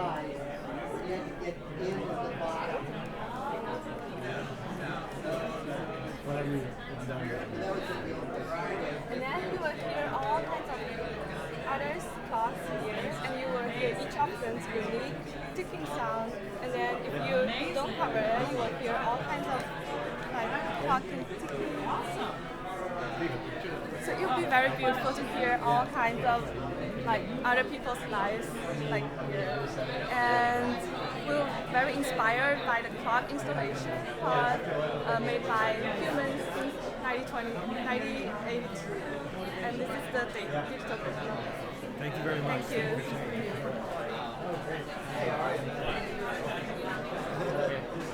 Excellent. Okay, can you tell us your name and a few sentences about your project? All right, my name is Ben Mall. I'm a first-year ITP student, and I created a lighting designer stage assistant tool, so you can test out your vision for a show before you color and movement of two different lights here. So we've got a couple sliders on the screen, so you can change. Let's say we want to make it a little more blue, so you can change the amount of red here, and it gets a little more purple. You can make it a little more red, so it's a little scarier. And then we can move this light back and forth and change the shadows on the screen here. Yeah, so you can move the shadows back and forth, and the idea is that you'd be able to move both lights. So you got the overhead light as well. Do you have a background as a lighting designer? Or? Yeah, I did some stage lighting design in college. I studied electrical engineering, but always loved theater. So I always wished there was a way to test out what I was wanting to put on the stage before I got there. So we're no longer at 721 Broadway. Yeah. But you should definitely reach out and see if anybody in the design department there would be interested in checking I this out. definitely will. Yeah. Awesome. But, great job. Thank you so much.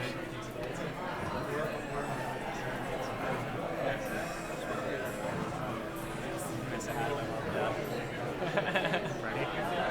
Hi, Mom. Hi, Dad.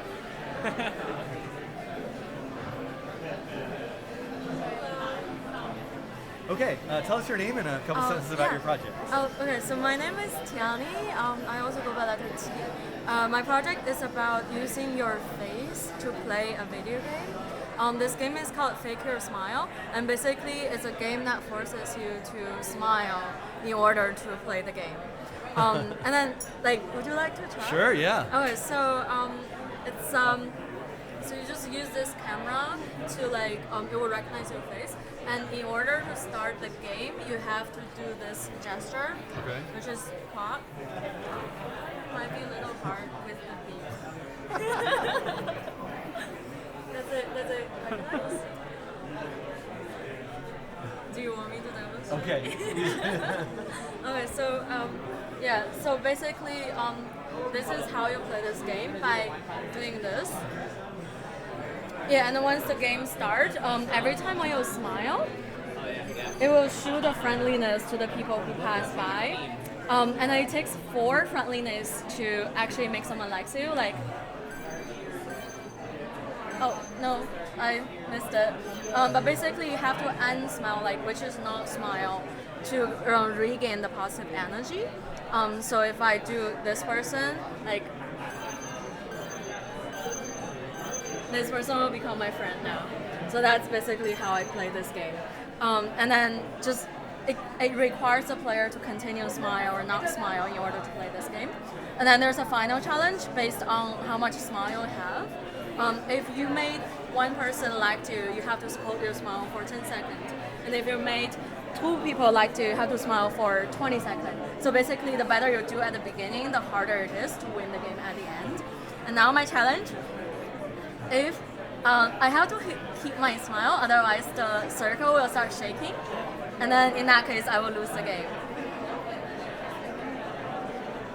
Yay! So that's basically how I win the game.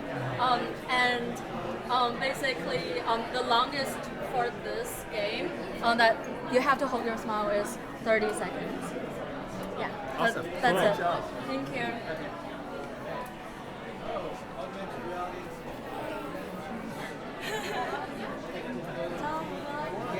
Okay. Tell us your introduce yourself. Tell us your name and a few sentences about your project. Okay, so my name is. Look here. Okay. My name is Anna, and I'm second year of ITP. And then recently I am studying a little bit more about the AR interfaces. So this is one of my projects. Really love to drink wine, but when I go to wine store, I'm not a wine expert, so I'm easily lost which wine I have to buy.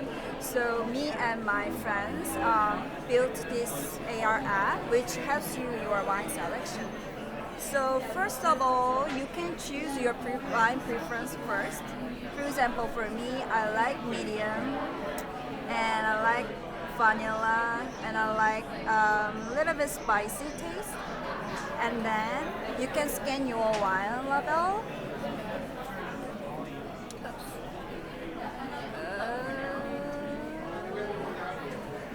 Yeah, okay.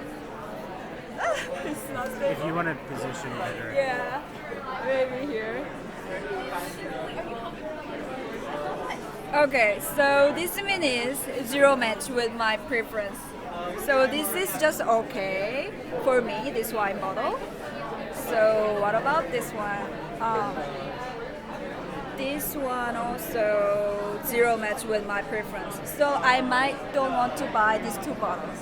So if people can find this happy face, that means that wine bottle is perfectly matched with people's preference. So yeah, we are still developing in this area.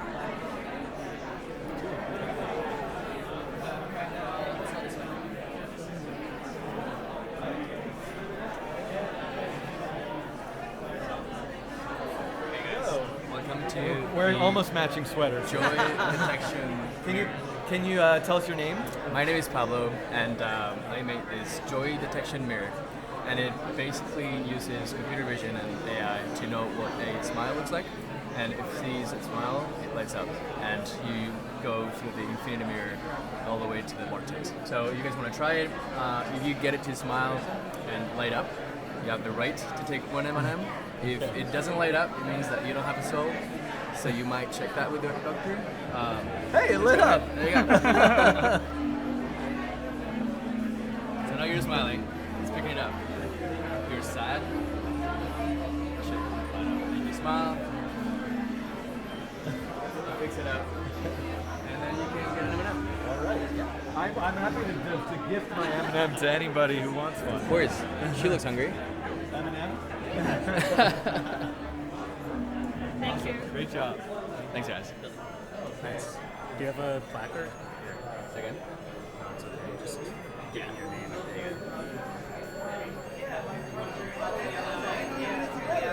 Even better. Okay. All right. So introduce yourselves and tell us a little bit about your project. Oh, hi. I'm Emily. Hey, I'm Billy.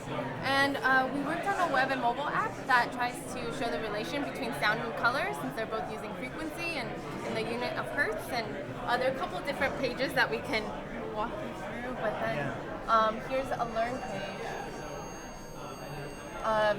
So the sound isn't working on this, but what it's doing is these are the color frequencies, and it's showing the wavelengths associated with it, and ideally it plays the pitch. So on here you can see how the blue is higher than the red, or People can go to this site right now. yes, it is el3015.itp.io:3128/index.html for the page. Now it's gonna crash. Oh yeah, maybe. Maybe wait a couple hours, everybody. Yeah. There you go. You can also send some signals, so people can collaboratively draw, and once again, it's supposed to play the associated pitch, but people can just like make a little party page here with colors. Super fun. And then Billy here will demonstrate the... So this is reading the webcam. We put it on the About page. This is reading the webcam values across the pixelated image, and it plays different MIDI values based on those, based on the pixel data, basically. So we're kind of mapping the colors to different musical notes here. And so you you can can see turn the it on. colors.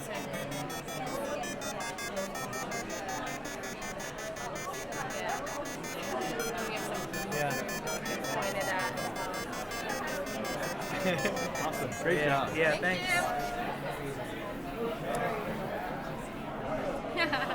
Have fun. Tell us your name and a little bit about your project. I'm Hao Yu, and I go by Henry. I'm a ITP first year student, and this is a project me and Rebecca working on for Pecan class, and it's about how data get processed through light, and it's about how our daily action can be transferred and processed through like stage by stage. So if user press a button about their activities, and you'll see the visualization between like stage by stage. Like for example, I'm pressing a button about how Facebook can using our data set from like collecting to exchange and to sell to other advertisement company, and how they will like analysis the data set. Then in the end, it will become the advertisement back to us. Yep. Wonderful. Yeah. Great job. Thank you.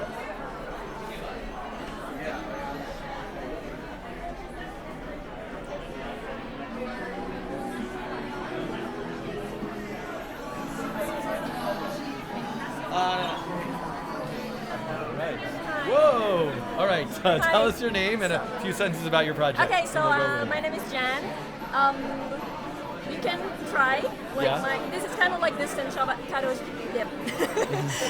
kaleidoscope. It's like detect your distance. So if you like play it, it's like got a certain pattern according to it. And when you get closer, you can like really control it by every centimeter. So awesome. Try to. Should we try? Like you can start from here.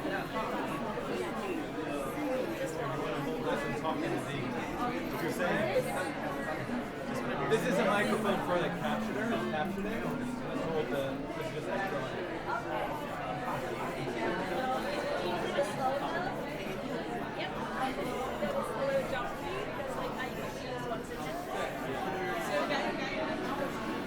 You can like jump like this also. Because of me. And here, like the perfect pattern that I find is like a David star. You can try something again.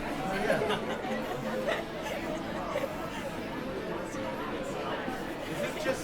There's no projector. It's just light. No, just it's LEDs. just light, just like LED and two mirrors. Yeah. And here, like you can try to like really control it slowly, like this here. And like this is the David star I find like a perfect pattern.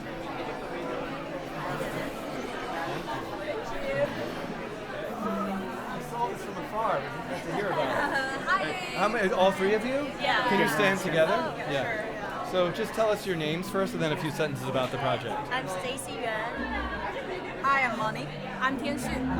So this is a live vending machine. We want to raise people's awareness of protecting animals and how the endangered animals are feeling right now. Yeah, you want to try it? Can you demonstrate it? Yes. So you can see how many endangered animals are killed per week right now.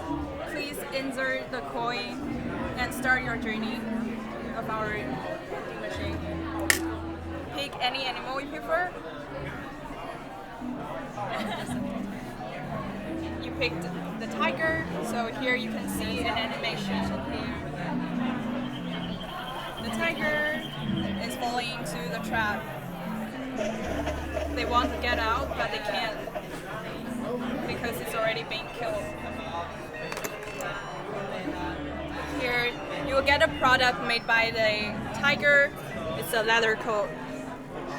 Also, you're gonna get a receipt from the more information about the tiger. Yeah. We'll bury this to New York.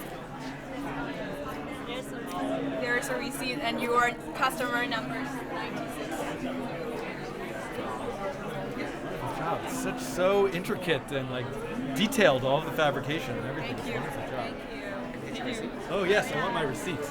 Yeah. Sorry, it's a lot of information Okay. on it, Yeah. so it needs time to print it. Yeah. Okay. Thank you. What's up? Hey, how are you? I'm good. Okay, tell us your name and a couple sentences about your project. I'm Zael. I'm a first year of ITP. This is called Thirsty Plant. So Thirsty Plant is a millennial digital plant that's only been watered by my social media account activities. So the way that it targets the issue of like how teenagers always look for likes and followers on the internet, and this plant always needs water. So I can demonstrate it. So if someone liked my tweet, the water starts changing, and yeah. It's also a collective light installation that I want to show people how like this water got like changed, or light got changed based on the time, based on different people on the internet. Everyone can contribute to this light source. Everyone can like do this. Yeah. Wonderful. Great job. Thank you. Thank you.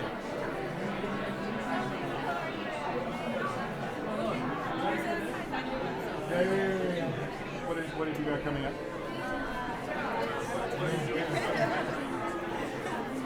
All right, some of you might, by the way, recognize this is Sai, if you're a member of the Coding Train, who's Coding Train Community Manager. So just introduce yourself and tell us a few sentences about your project. Yeah, so hi, I'm Sai. I'm the Coding Train Community Manager, also a first year at ITP. So this project is called the Black Projections Project, and basically I built what I call like a portal mapping device. So it's like a map that potentially could help you unlock a portal, and it kind of talks about or investigates space, time, and how those are all connected to a lot of different moments that are happening. And you basically explore it with the magnet. You move across the points, and then different images are projected on the screen.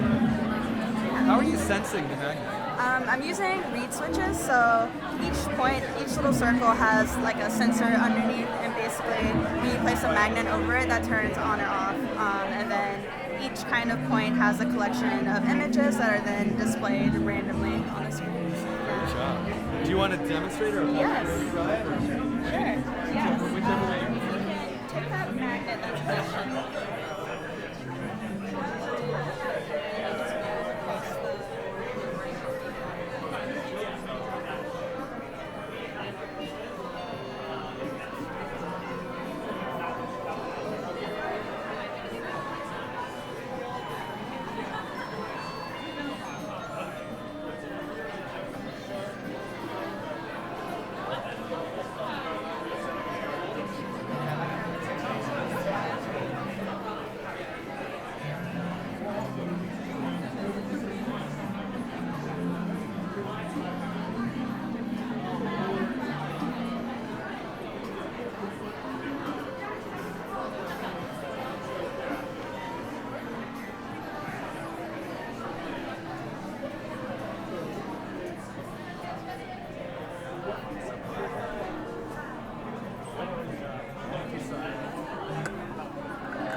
Okay, tell us your name and a few sentences about your project. Hi, my name is Lenny.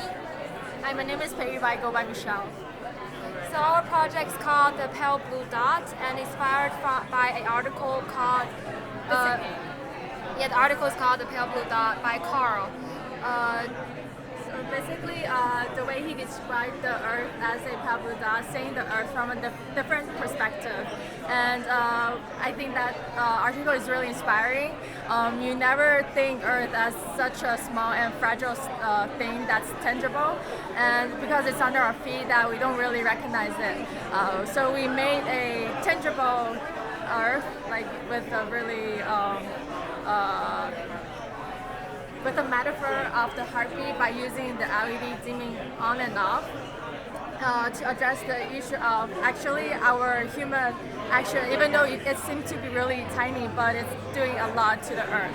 And so on top of the Earth, there's some lollipop, and when you take away the lollipop, the Earth will start to actually dim up.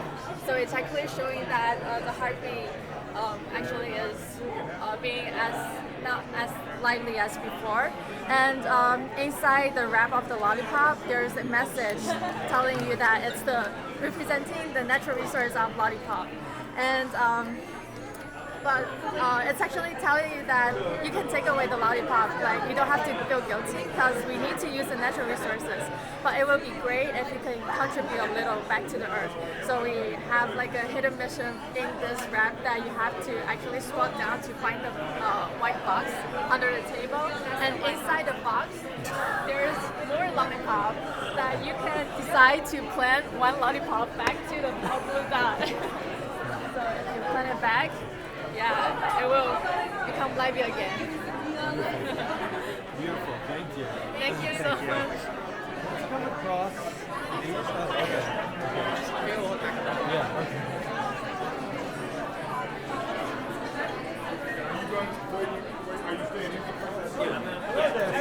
Okay. Okay. Tell us your name and a few sentences about your project. Okay, I'm Sachiko Nakajima, ITP second year, and I have first installation which is based on the mathematics. So here, as you can see, there is a KDB equation which simulates a wave in a shallow water. But it seems to be difficult, but it can be also simulated by a very simple mathematics like a cell automaton. So it goes to the closest vacant space. Okay, so big wave goes faster, while the small wave goes slower. So it's very similar to the real world. So it's a visualization of those kind of things. So small wave goes slowly, but big wave goes faster. And there also you can see a small wave goes slowly, and big wave goes faster. And here also, small wave goes slowly, but big wave like that goes very fast.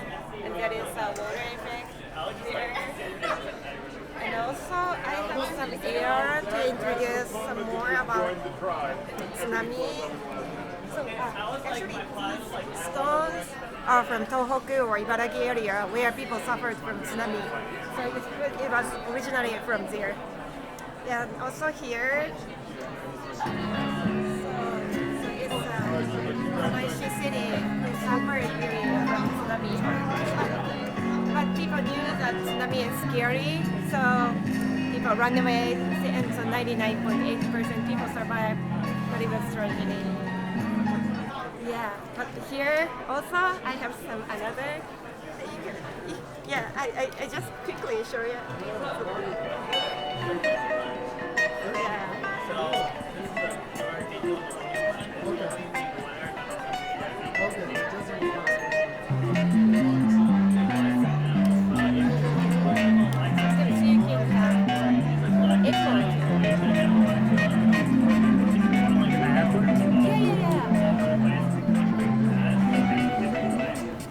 Thank you, Sachiko. Yeah, thank you so much.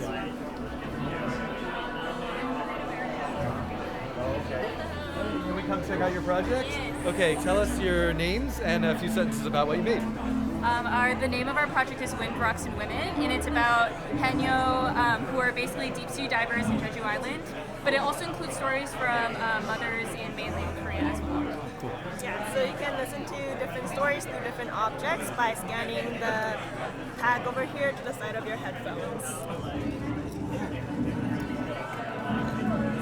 And what were your names? My name is Sue. I'm Katie. Sure.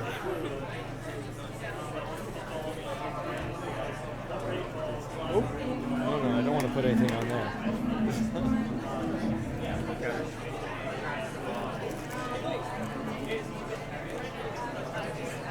Just this.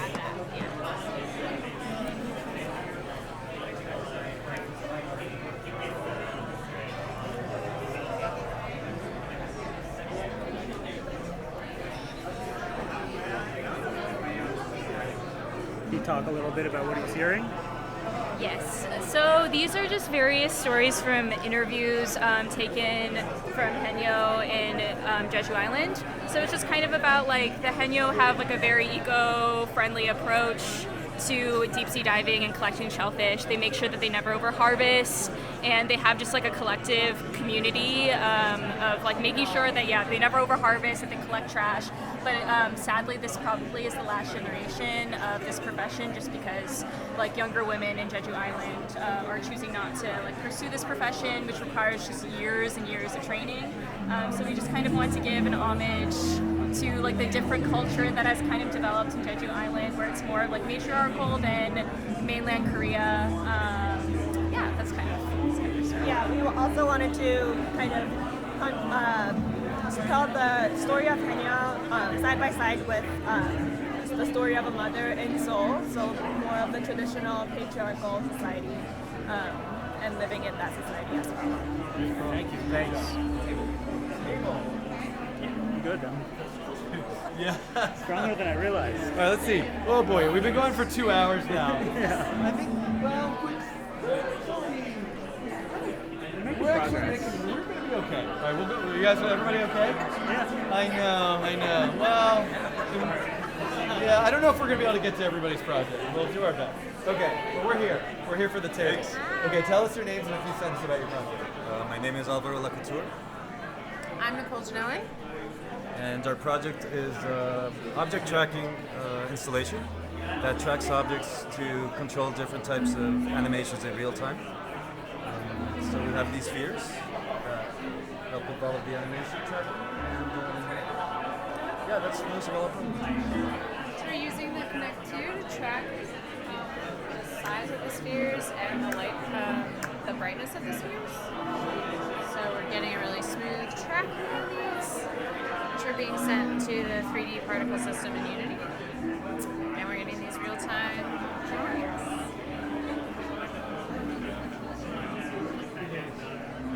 Beautiful.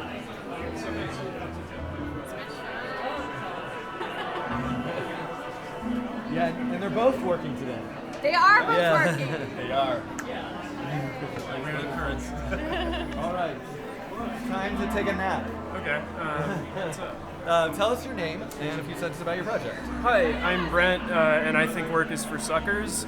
So I made this game about not working. It's called Stay in Bed Simulator. The goal is to stay in the bed for as long as possible. The game is controlled by the bed.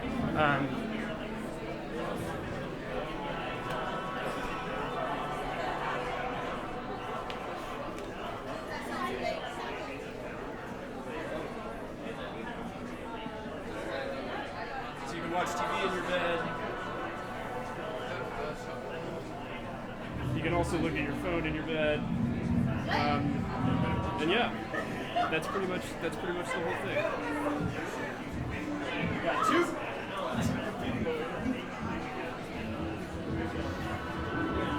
And what's the record?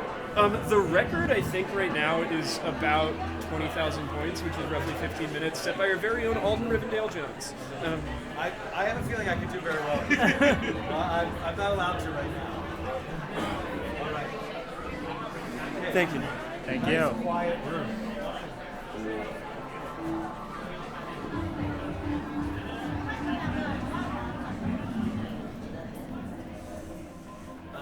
Tell us your name and a few sentences about your project. Okay, I'm David, and this is my project is about reflecting the website environment as a physical environment to create a tree that based on the website environment and makes it, and then generate an image that represents the environment that the user know that the website they go into are exactly like the physical environment affect you mentally and physically. So yeah, by showing a tree. So here's the website. So you could go to any website, but for now we have Rotten Tomatoes last Airbender reviews, and as you can see, it's quite negative, and there's a red leaves and. Yeah, and the entire background is like lightning and stuff, so it's quite sad to see. But it just shows you that you're going into a scary website right now, at least a scary comments. But yeah, and if you look at for example, like articles from like blogs and stuff, it take a while to load, but yeah, it will create a tree based on the article reviews. It's getting the analysis, and so the websites have a positive, like a positive and a negative. It's more positive, and it creates a field, and it has a tree that represents all the words that go into the website. Wonderful. Great job. Thank you. Thank you so much. Thank you.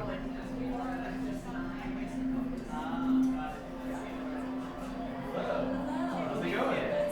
You're still here. Yes. All right. Tell us your name and a few words about your project. Okay. My name is Julia Fernandez. I worked on this with Isabel Rican. She's in California. And my project is supposed to talk about the absurdity of our faces and how strange we look when our face is dissected and how recognizable we are. Awesome. Should I try it? Yes, you should. I tried it yesterday. This one is fun.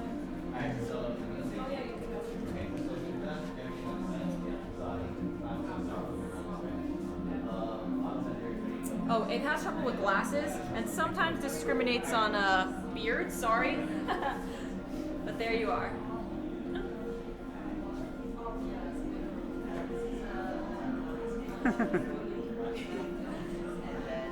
What's funny is when I take my glasses off, I can't see. So I don't actually know what's going on.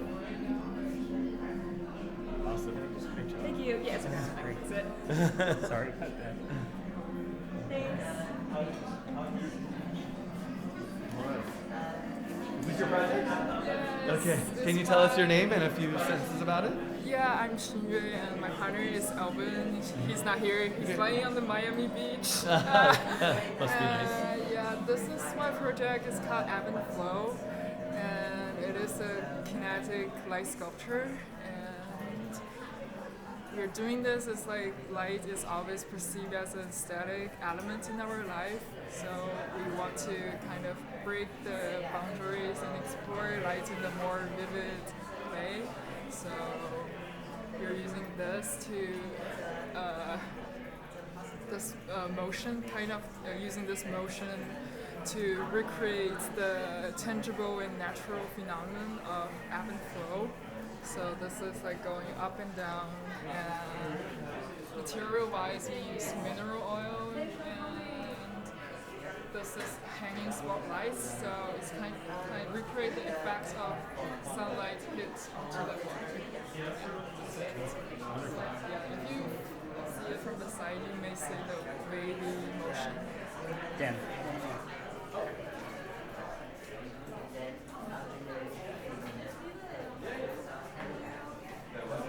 Ada?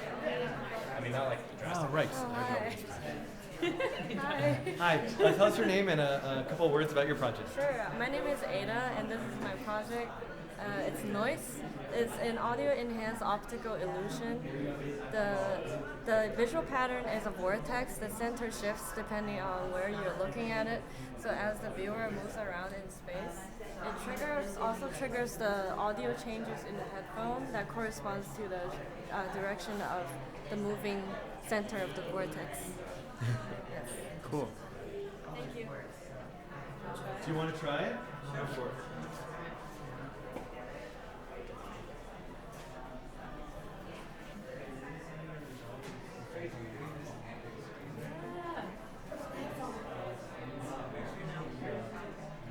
Oh, this is the music one. Okay.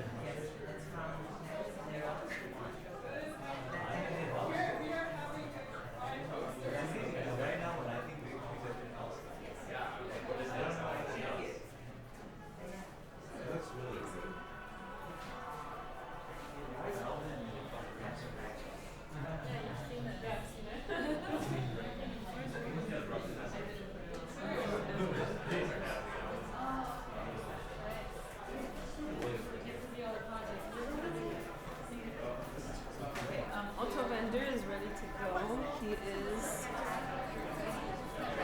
here. Tell us about your project. Are you available? I'm Just available. tell us your name and a few sentences about your project. Okay, hi, my name is Sydney, and this is my project here. It's called Auto Vendor. It's a vending machine, and it's a group project with David and Lachlan. So it is built like a fake vending machine, and we were trying to do here is to sell animations. So the slogan for this is snacks and more. So we thought about like on this floor, aside from the snacks, what else does students need when they're frustrated or hungry?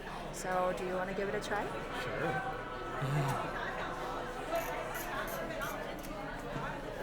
Just select one of the objects. Like Oh, yeah. It is quite old school. Yeah, no, that's much.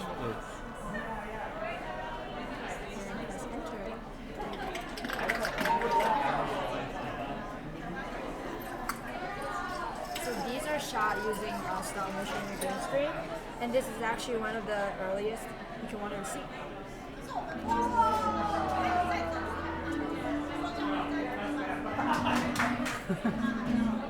You felt like you're recording the screen right now. Sorry for that. I am the I want to broadcast my cell phone number. Okay, I ready? You're gonna get so much spam. All right, now I'm gonna hit enter. Yes. It's actually gonna Now appear I'm gonna there. get it here. Message sent. Okay. So that's actually There, we have it. Oh, there it is. Yep. So this is actually like recorded using stop motion, and what we're trying to do here is some of the animations are like the machine eat the food itself.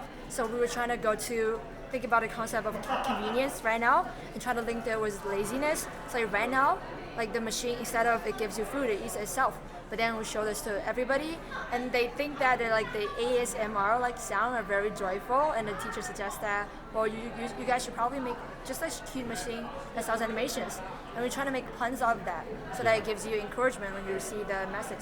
That one's gonna say, go through the barricade, and there are also some others like, I love you very much, things like that. So it's kind of cute. Wonderful. Thank you. Thank you so much. Nice job.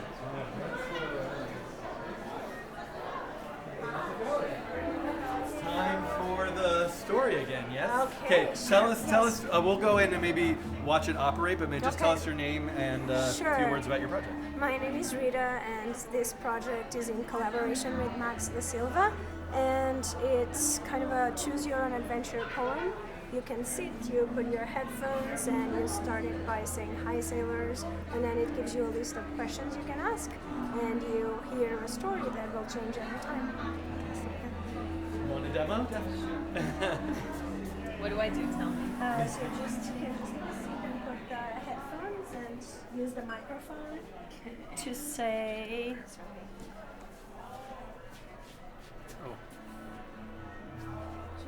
Yeah, you can just say What hi. do I say? Do I have to just say something specific? Hi sailors to start it. Hi sailors.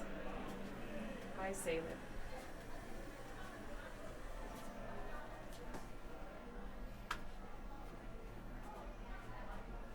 Who are you?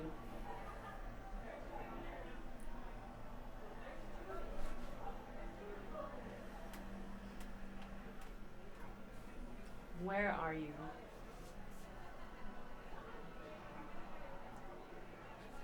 Where are you? Why did you leave? I think it stopped. Yeah, okay. Should I? Yeah, you can try Should I another ask a question. We different- cannot hear. She should Oh, hear you're the question. hearing. She- Yes, of course. I knew that because I did this yesterday. Yeah, Yeah. but it used to also Yeah. write the answers Right. there, and now we just Yes. have the questions. Yeah, but the boat is there, moving. And the boat moves Wonderful. when it gives an Great. answer. Yes. Thank you. Yeah, thank you for stopping by. It started working, by the way. Yes, So- okay. Yeah. I It's can all send good. it back. Thank you. Thank you. Can you demonstrate your project for us? Yeah. So my project is. Come on, come do it here. The light is Quieter. A little nicer. It's a little quieter. And then will you just tell us your name and a couple sentences about your project? Oh, I'm Sherry. So my project is Orange Juice Squeezer, and my project is a smell interaction project, which has the visual, sound, and smell coming out. Yeah. Wonderful. It smells so good in here. Can you demo it for us? Yeah. So you just take a fake orange and press it on the squeezer. There's juice coming out and smell come from there too.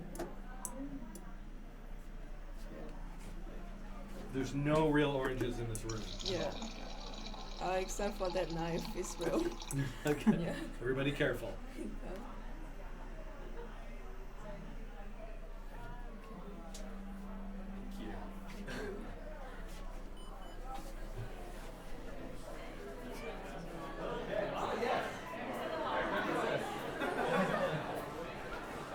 Hello. All right. Tell us your name and a few sentences about your project. Very self-explanatory. My I would name is say. Tyler. Yeah, I guess it's really self-explanatory. Explain it anyway. But I'm sorry. I didn't mean to- created this Goal Stoppers project. It's running off of PoseNet and P5, and basically you're using your hands to stop the ball from getting into the goal. I'm a big soccer fan. I enjoy soccer, and I feel like something like this in the real world would be cool to help goalies maybe train and get their agility going. I think it would be pretty cool. So yeah, this is my project. Can you play it for us? Yeah, sure. So it works a little bit better if everybody's a little bit out of frame. Honestly, I'm not that good at it. But yeah. So it's definitely actively tracking my hands. There was just a goal right there, so if I stop that, hopefully I'll get a good save image.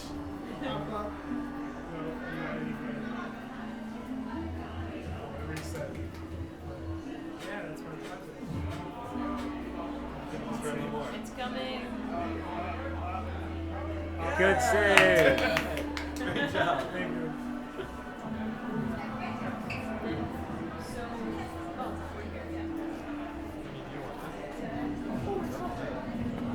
Gotta watch out how one. there's I nothing.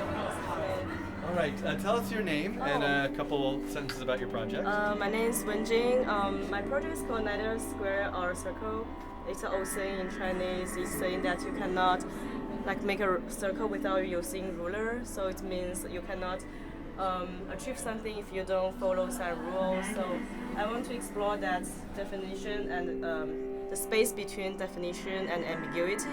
So I try to translate that into sound and visual. So I want to translate between square and a circle, and the visual of it will translate it into the sound wave. So from the square wave to circle, more like a sine wave thing. I think that's the part. Yeah, so that's the basic idea behind this.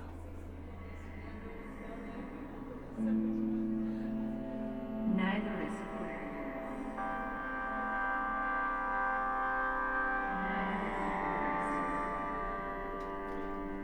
It's beautiful.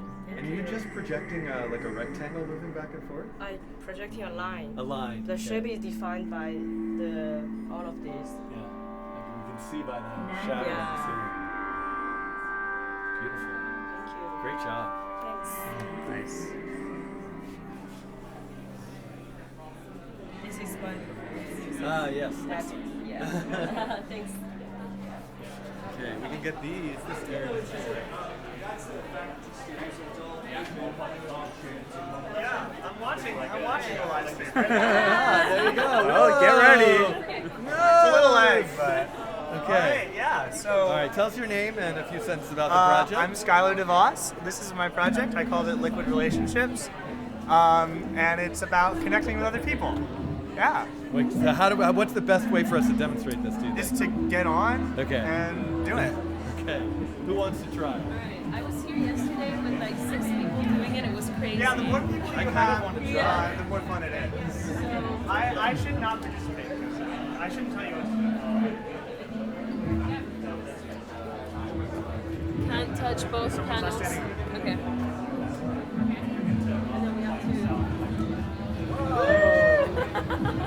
And then we Skin contact. So we're completing a circle. Yeah. A little bit of current goes through the.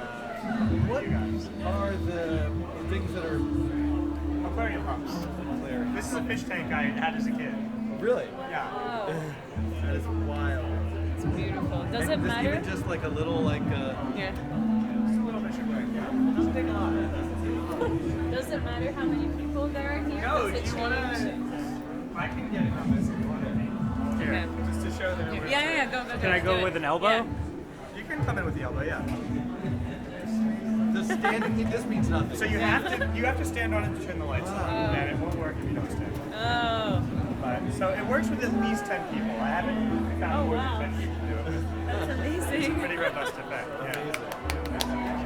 Cool. It's very hard to show the VR project, so.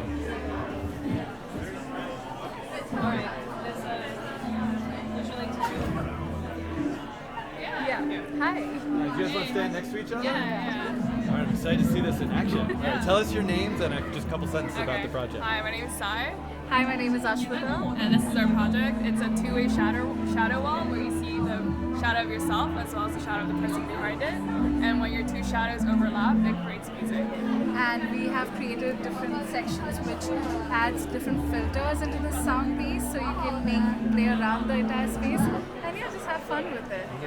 So it's a different way of communicating with each other, yeah. Do you guys want to try it? Yeah? Sure. Yeah, why don't you two try and I'll film. I'm just going to hold the... Do you want me to hold it for? Yeah, you can hold this. If you say anything about the project, say it into there. The Someone's live caption. I'll try recording your reactions. So try not overlapping. Yeah. When you stop, when you don't overlap each other, it starts to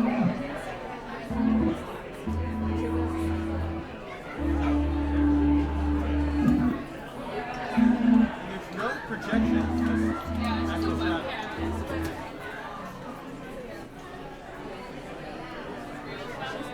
Amazing. Great job. Okay. All right. Here we go. Woo. Only about like 4.5 hours in now. All right. No. But it's been 2 hours. Wow, All right. Tell us your names and a few sentences about your project. Hi, I'm Tina. I'm Christina. And this project is called One Amongst Many. It's a physical data visualization representing women in computing. Fantastic. Yeah.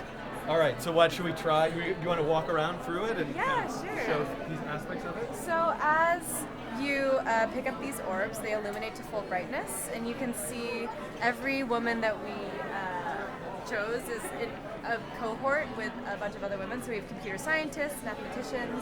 As you pick an orb up and read about a certain woman, other women in her cohort will also illuminate.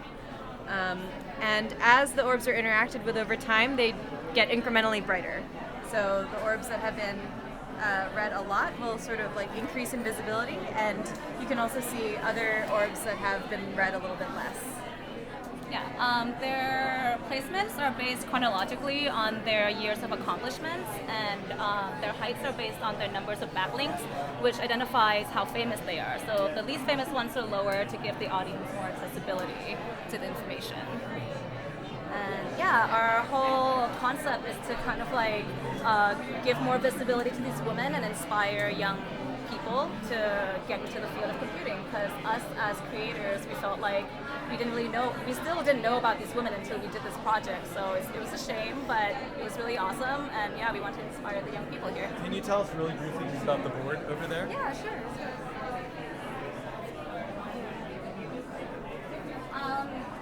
So this is a sticker board, and like our idea is to kind of like have a piece of the project where the audience can leave a mark of their own into our project.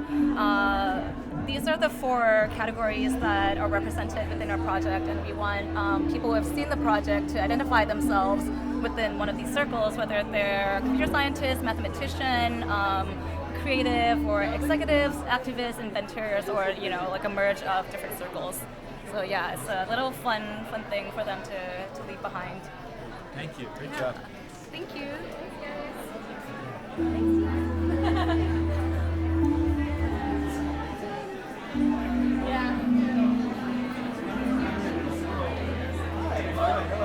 Just introduce yourself and tell us a couple sentences about your project. Hi, I'm Gil. I'm a first year at ITP, and this is Gil Sperling, by the way.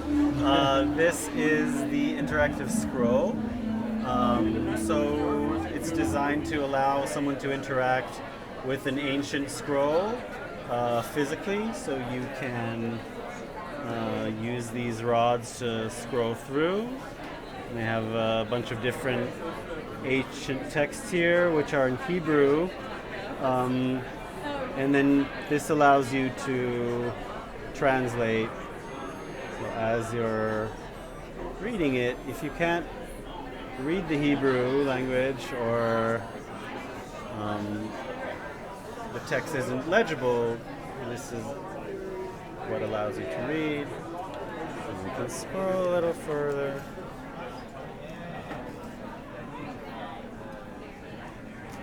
And maybe do some more reading.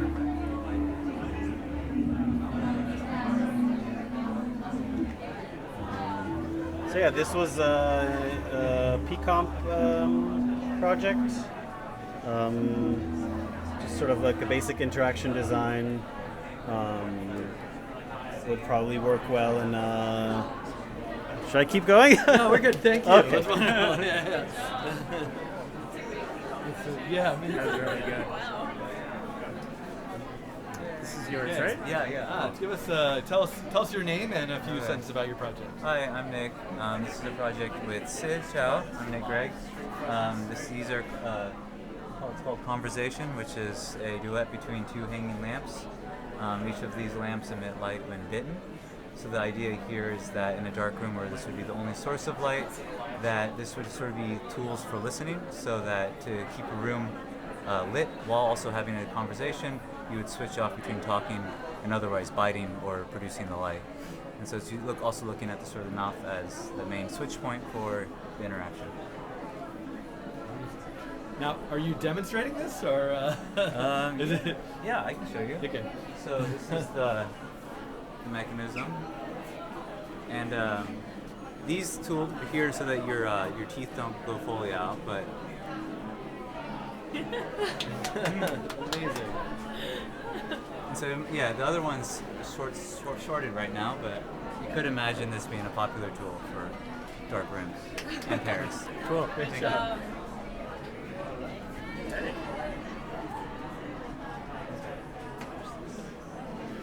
Just tell us your name and a couple sentences about your project, and then we'll take a look at it. Yeah, absolutely. I'm Julian Matthews. This is the Hourglass. So there is climate change related data correlated to the visual on the sculpture. Do you want to do the honors, or should I do it myself? I think I've. Okay, yeah, you got your hands busy. Got you. So this is a statistic related to bees. The bee disappeared off the face of the earth. Humans would only have 4 years left to live. There are some static ones, another static one, and then these require some user input. This is meant to visualize rising sea levels, so you can use a slider to demonstrate that. This is the approximate hue of the Flint River water during peak crisis. A little bit terrifying that this was coming out of people's faucets. This checks the air quality of any city in the world, so you want to give me a city? This is showing Paris right now as moderate. Brooklyn, New York. Let's put in Brooklyn, baby. We're good. But then you could also put in like Shanghai, for example, and you get a not so good value in return. Yeah, it's been a little bit terrifying seeing people like laugh at that all day because it's actually terrifying.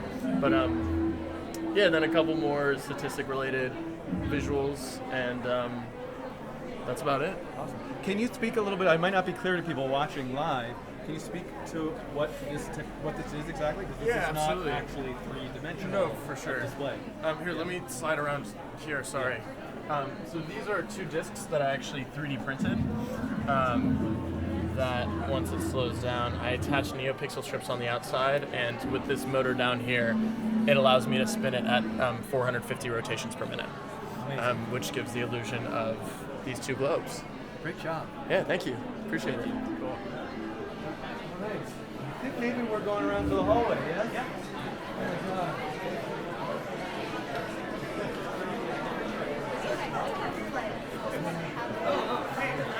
There's the other tour, that's the light.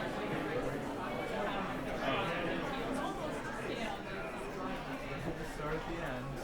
Actually, I thought of you in Melbourne when you first put out that thing about, we're going to go there first. Oh, right.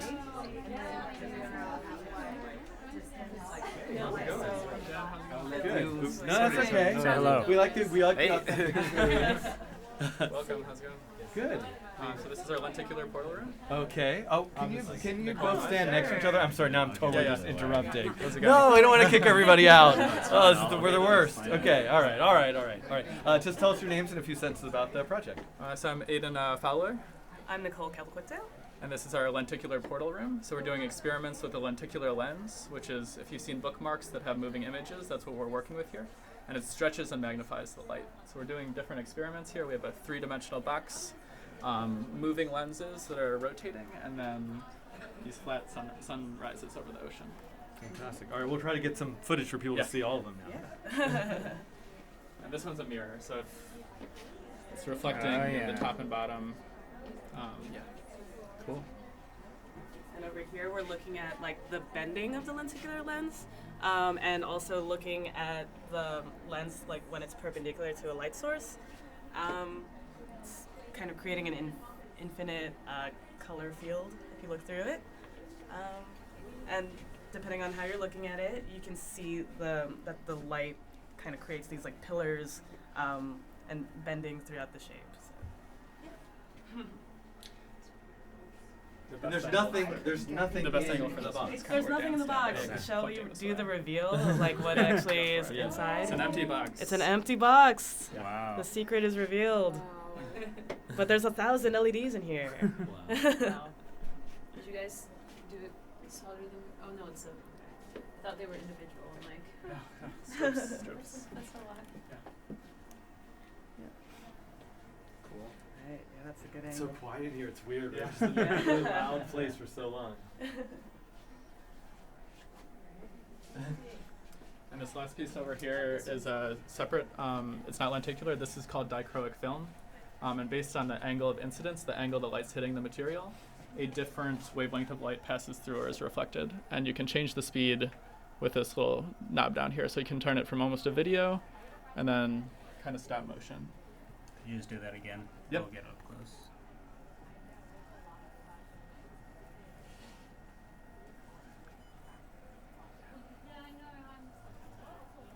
Super cool. Yeah. Amazing. Great job. Thanks for coming by. All right. Thank you. See you later.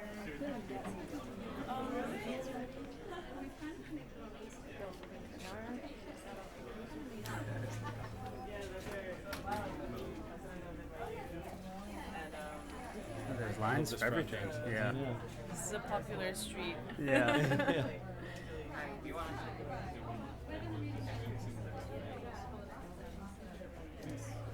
on camera. Let me check. Oh, this one. They're available. Okay, great. Can you both just introduce yourself briefly and tell us a few sentences about your project? Oh yeah. Hi, I'm Wen. I'm from Taiwan. Hi, I'm KJ. I'm from Korea. Yeah, so this project is called Gaudian Voices. So this is basically a Gaudian system that is based on word recognition. So you can choose the word from the library we built and say it to a microphone and see how it goes. So, then go on. Well, I'm obviously going to pick rainbow. Yeah, you can say it again. Rainbow.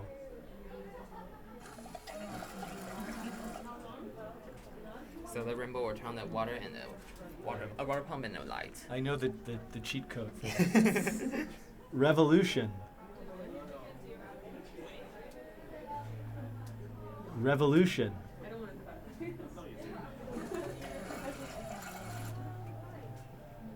Yes. So you will turn everything because revolution is the most powerful word for us.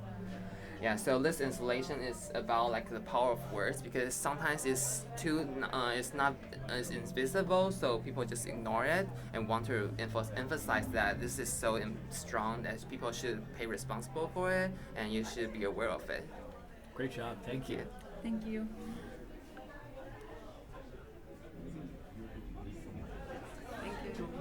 Can you tell us about the project?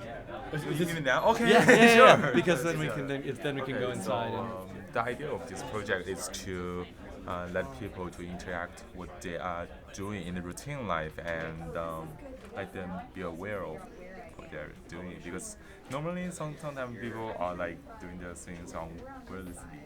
So that's the original idea of this project. And yeah, so we made a box which can reflect what people are doing in their daily life. So we set some of the interaction in the room, in the real size room, and every interaction they're doing in the room will be reflected in a small box. And just so we get it, can you say your name and the name of the Oh project? yeah, my name is Yuguang, and here Fan Yi is also we cooperated. I'm also the creator of this project. Yeah. Just say your name so we have I'm it. Fan Yi, yes. You can go in, but it's one person at a time. Well, do you want to just take the camera you can, in? like, Sure. hide in this corner here. Yeah. Hide? Yeah. Oh, okay. You can stand in this corner. Oh. Before this, if you want to go for it. Yeah, I very full.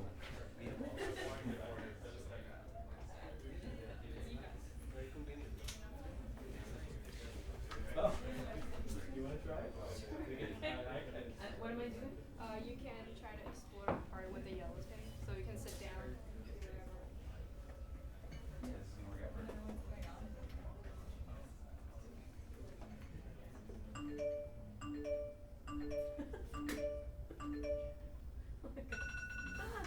Stop. I know.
The chair's moving. So good. And then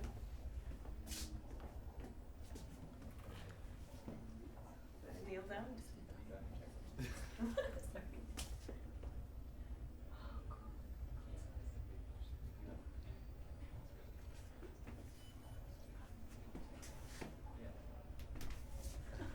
That's beautiful. Very cool.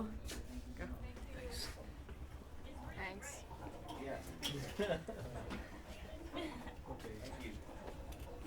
Cool. Cool. Hey, Sarah, pop in there. Cool. If you want to leave your shoes on, you can just sit on the material and hang your feet off the material. Hey. Hey, can you guys introduce yourselves and tell Hi. us a few sentences about the project? Yeah, yeah, get in there. Sit down. My name's Gilad Dor.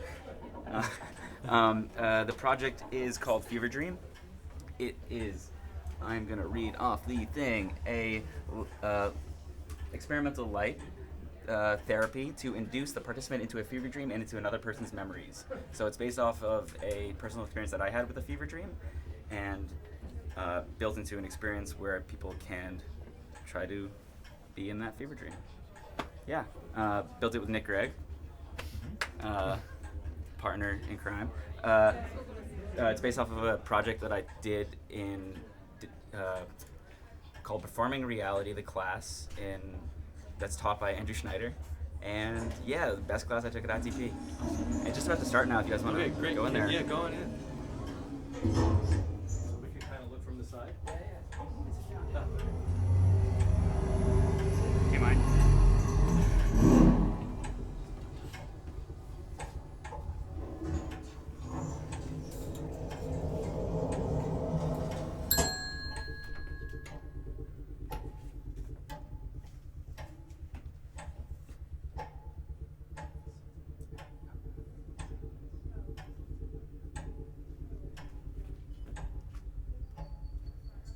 You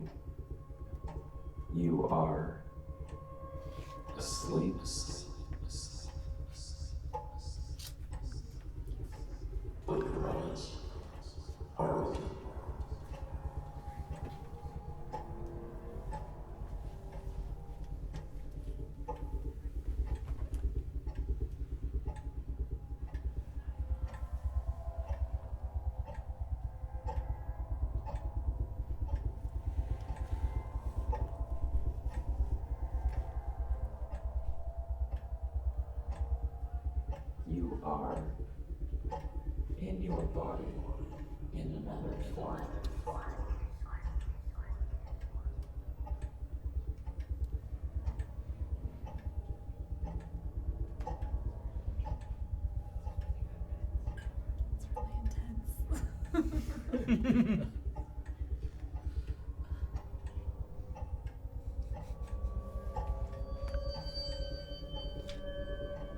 You can't move.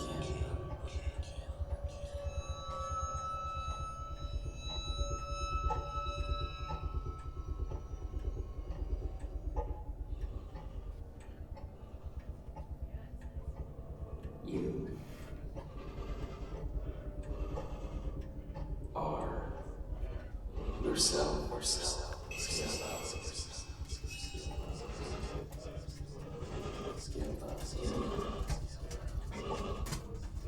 Don't move.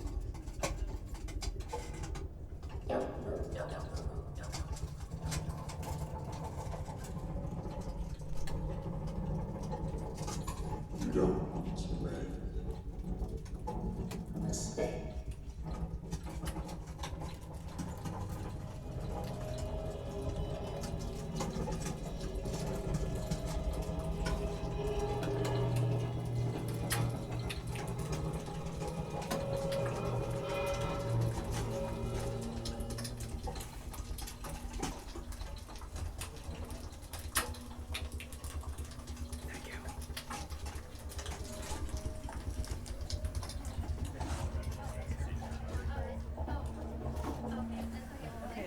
Hello. Oh, we're, yes. We're done soon. We're almost done.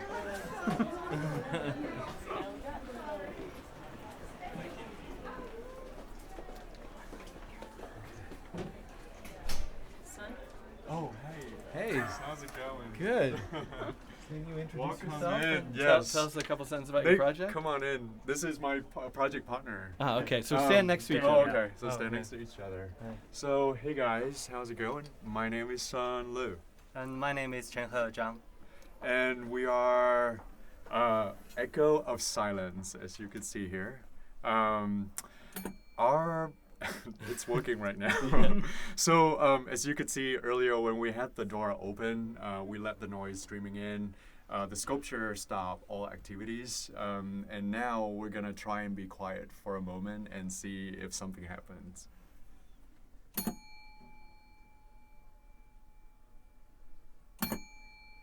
And if I keep making noise again and making conversation with you guys, it's not supposed to be doing anything. And if I keep quiet again.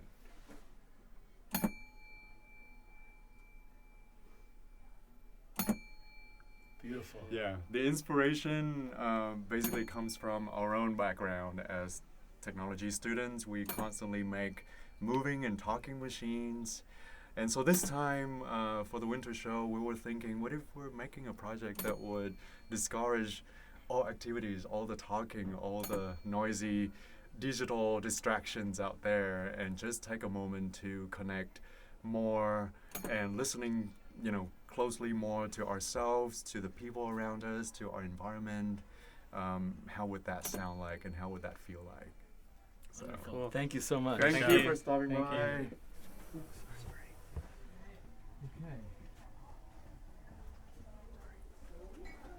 Thank you. Thanks. All right. I'm gonna go scout upgrades. Okay. Tell us your name and a few sentences about your project. Yeah, sure. My name is Na, and my project is called Confession Room. The purpose of it is to show solidarity with sexual assault victims in China who were censored during the Me Too movement last year. Yep. So, what is the process of interacting with the project? Would you like to try? I need someone to sit in Yeah, front. it's headphones. Right. Yeah. Okay. Actually, I can just play the audio online. I think it should be fine, but I probably need to do some coding. Do you mind? I think we just get like some shots of the project. And is there a place where people can find out more about your work online? Yeah, sure. So like basically you will hear some background stories. So after you sit down, you hear some background stories of the movement, and then it will ask you to read this passage, which is English translation of a real victim story. I think this is unplugged. Ah. I think it's supposed to be. Oh, okay. Right, and then you are reading you just need to repeat that message and reading that into the microphone. And if you get the words right, the lights will show up, and if you don't, They're saying they can't hear. You will hear, and if you get the words wrong, you will hear some really annoying high-pitched beeping. Okay. Yeah. I'm not sure if it works without the earphones.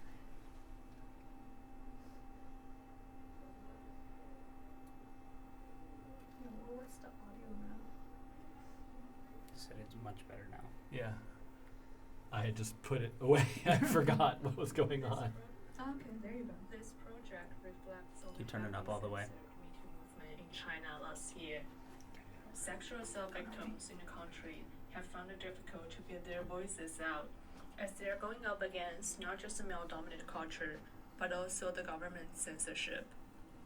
The following experience might cause emotional distress as it addresses sexual violence. If you believe that you will find experience to be traumatizing, you can choose to not participate. If you're willing to proceed, read this paragraph out loud. Repeat the words if you get stuck until the words are highlighted. After you are done, share your thoughts with us. Afterwards, he drove me home. You get closer.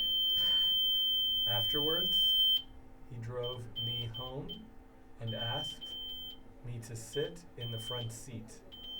Stroking my hand, he said to me in the tone of an elder, "Do not mention what happened today to anyone. I was just testing your moral conduct.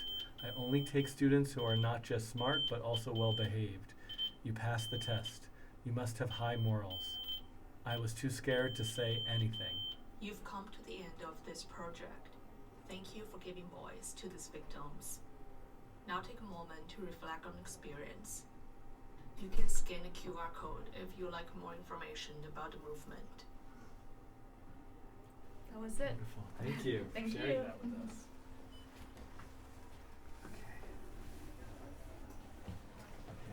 Would you like to try?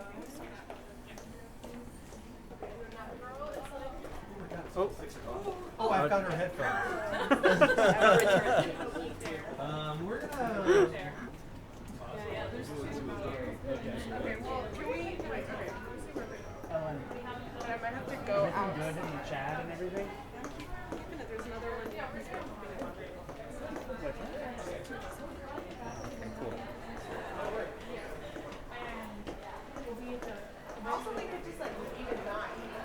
How's your arm there? Doing You're okay, yeah. I'm building muscle. All right. Can you tell us your names and a little bit about your project? Sure. So my name is Sarah, and this is Helen, my partner. Our project is basically we wanted to bring our beloved childhood games from the screen and out into the real world. And so this is Chompy right here. It comes from Mario Kart 6 from Nintendo 64 because it's one of our most loved games from childhood.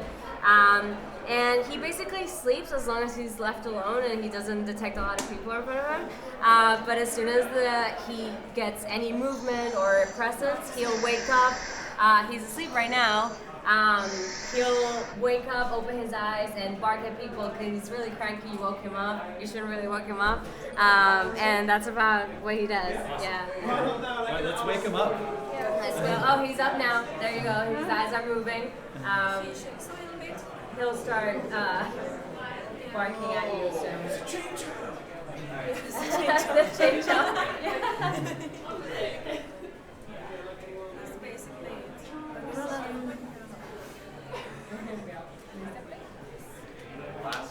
Great job, thank you. Okay. Hi.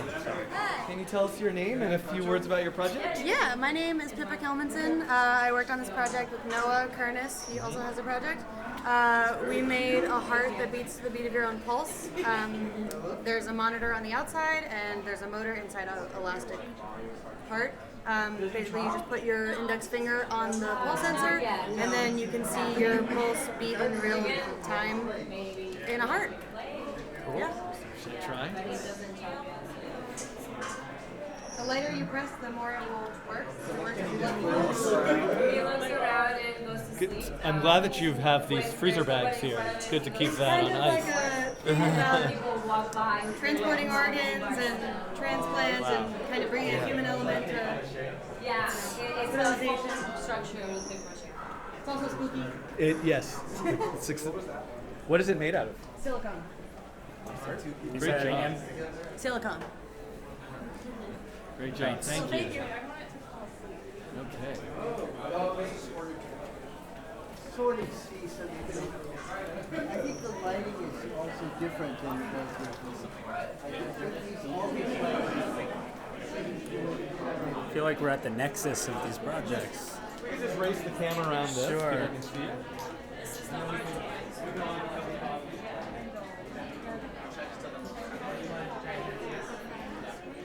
This is from the class called Art Toy Design here at ITP. Sure, yes. I'll let them know the other. Oh, okay. I'll do this first. Okay.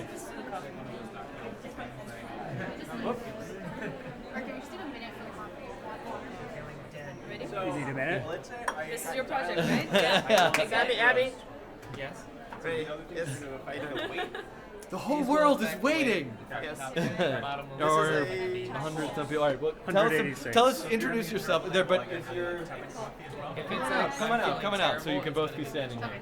Okay. Tell us your names and a couple words about your project. My name is Argan Salmarikov. I'm Abby Falba. Sammy. Your name? I'm Sammy Swords. Nice to meet you. This is our steampunk coffee machine, and it's designed at people to basically get that perfect cup of coffee that you need for the day. Because sometimes you just don't know how much coffee you need, and you answer a couple of questions, and it'll tell you exactly how many grams of coffee you might want that day, and also the type of coffee. And the machine basically gets water from here, it goes up, and the water comes out, and you can also get the perfect measurement for your coffee.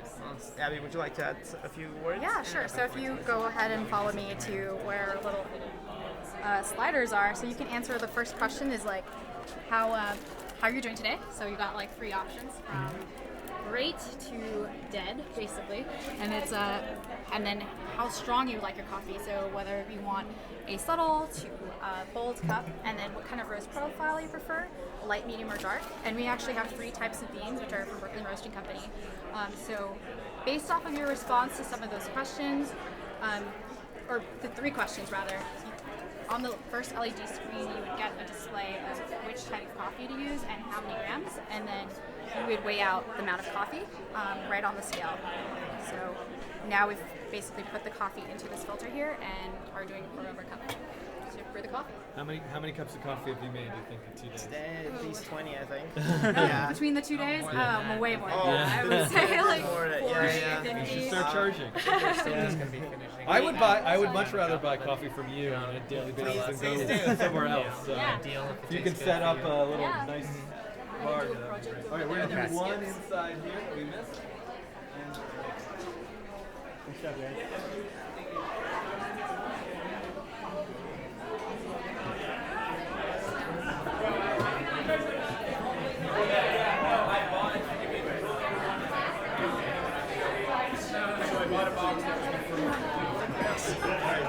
Tell us your name and a couple sentences about your project. Yes. My name is Zach Lee, and our project called Beste, which means composition in Turkish.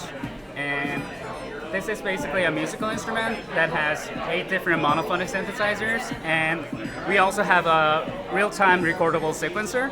So let me show you quickly. Yep. Can I show you? Okay. So currently, there are some recording clips, so I'm gonna clear them. You can clear them by double tapping the clips. And how it works is basically you just turn on the metronome, and then while holding down the clip, and then it will be recorded.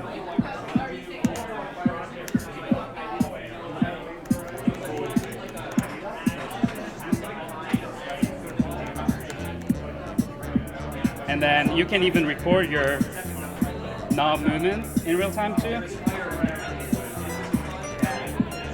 And then each rows represent different patterns, so you can record different patterns and then arrange them in real time. So it's very suitable for live performance, I would say. Wonderful job. Thank you so much.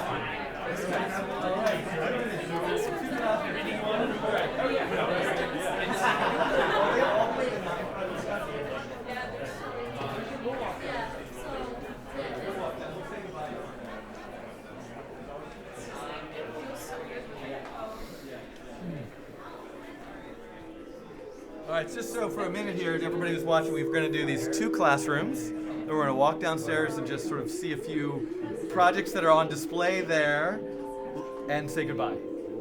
All right, everybody okay?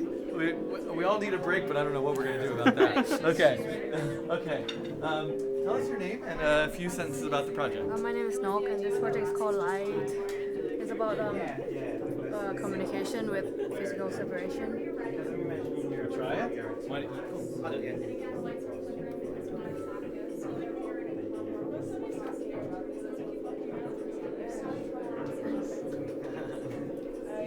So much.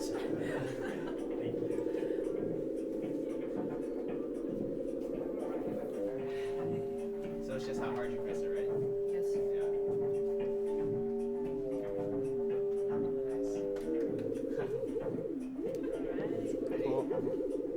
Okay, I think. All right. Are you ready? Ready for us? Yes. All right. Fully in costume. This is great. Tell us your name and a few sentences about your project. So I'm Fernando, and I'm creating this character called the Firebird. And to embody the character, you need to put on these gloves.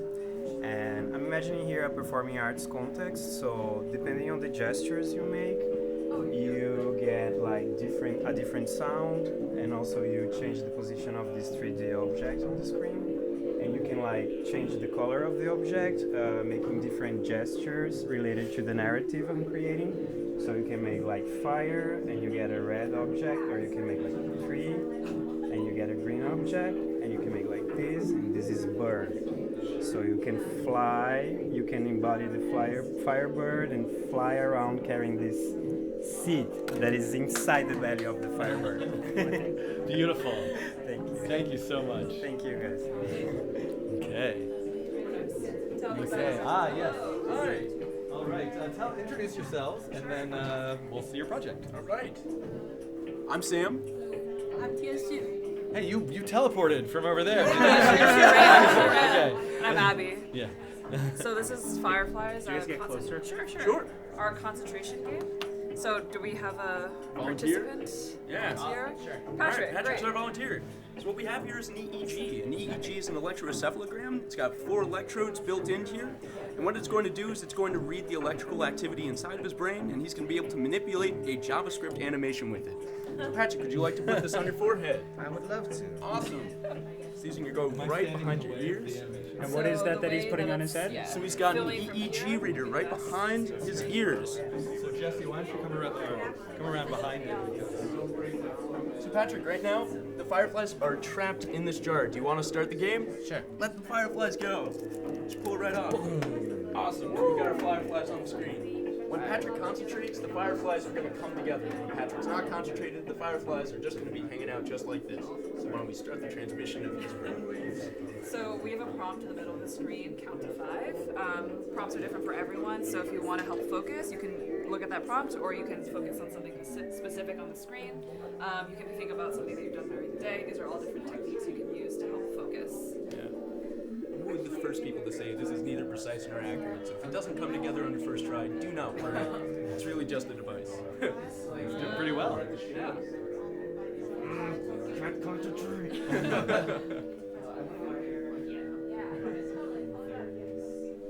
we have the data from the brainwaves. Oh yeah, and we've also got some excess data from the brainwaves that are making these pulses right away. The fireflies. Cool. Great job. Thank you. Thank you. Right. Thank you, Patrick. Put it back into the jar. Oh yeah, wait, put it Do back. you want to explain it while someone's using it? Yeah, of course. So let's turn around. Then we'll come over here. Right. All right. Just tell us your name, introduce yourself, and a couple sentences about the project. Hi, my name is Tundi Sas, and this is my project called Calm. It's an immersive mindfulness-based experience where a person is wearing an EEG headset that's wirelessly connected to my phone and then my computer. So they're actually controlling the visualizations as well as the lights with their mind. So if somebody is in an unfocused state, you can see here the lights are flickering as well as the visualizations. And when they're in a more focused peace of mind, the lights turn blue as well as the screen. So I'm really interested in wellness and tech and how we might use tech to help ourselves. And instead of using tech as a form of escapism, I want to use tech to kind of get more in touch with yourself. So I'm doing things like this. I've launched a company called Design Life Well at designlifewell.com, where you can experience things like this with other artists and free online workshops that use binaural sounds and nature sounds to kind of help you get more in touch with yourself and manifest your dreams. So thank you so much. It must be hard to get that feeling in this like caffeinated show, but you've done a nice job. You're doing a great job.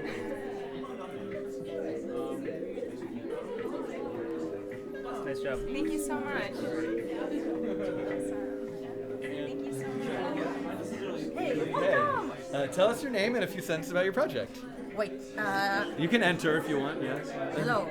My name is Alizarin, and this is Sacred Temple of Cerebral Femininity.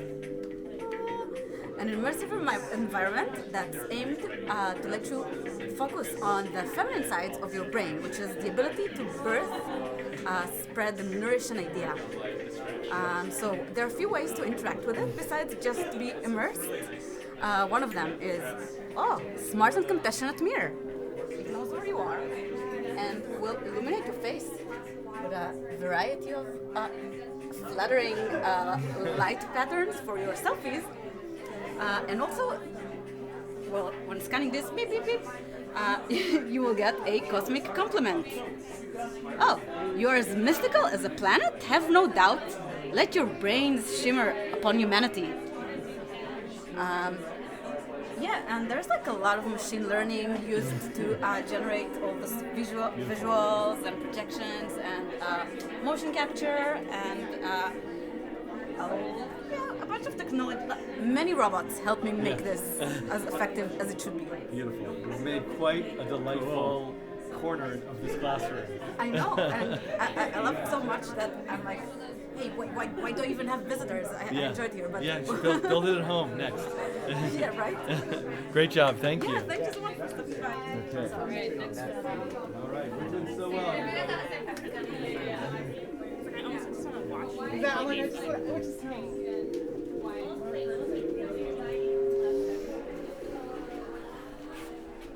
More projects. More projects. Do you want to just give us a quick spiel, introduction, and then we'll sort of like move around the room and catch glimpses of you if you're going to do a performance?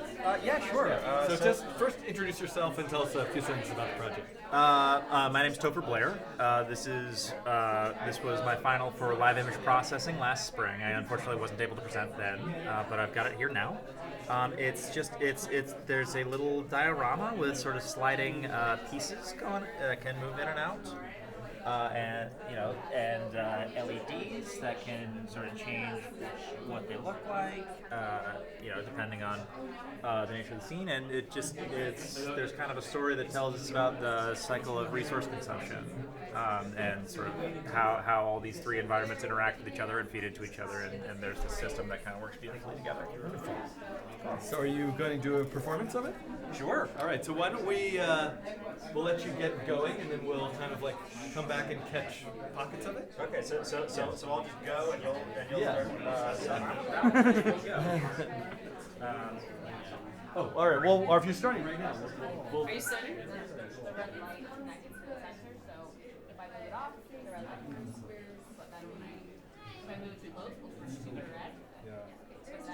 Yeah. So too close to it, it's just a task. Yeah. Wow. And again, how is it that it keeps the distance? Yeah, through the sensor. Through the sensor. Oh, okay. So that's okay. So then there's how strong it is. It's helping to create. So what's that? So this is what It is. I mean, there's electric or there's current running through it, pole volts. So If I turn it off, okay. So you're, I'm sorry, this is allowing you to calibrate the strength of this field. So if I were to switch this one, it would start to vibrate, and then eventually fall if I move it all over.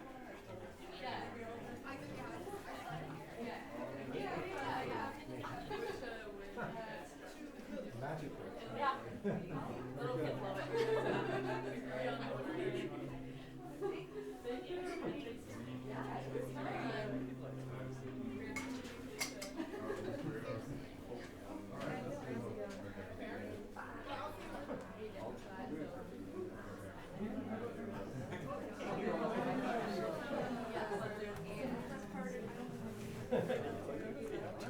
This way.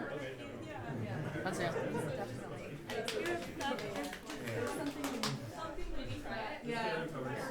Okay, just tell us your name and a few sentences about your project. Yeah, I'm Hansel Lee. I made a metaphorical breeding forest. So those elements are indicate abstract traits. So by different position, making a different shape of space, which can give people a move inside of the really.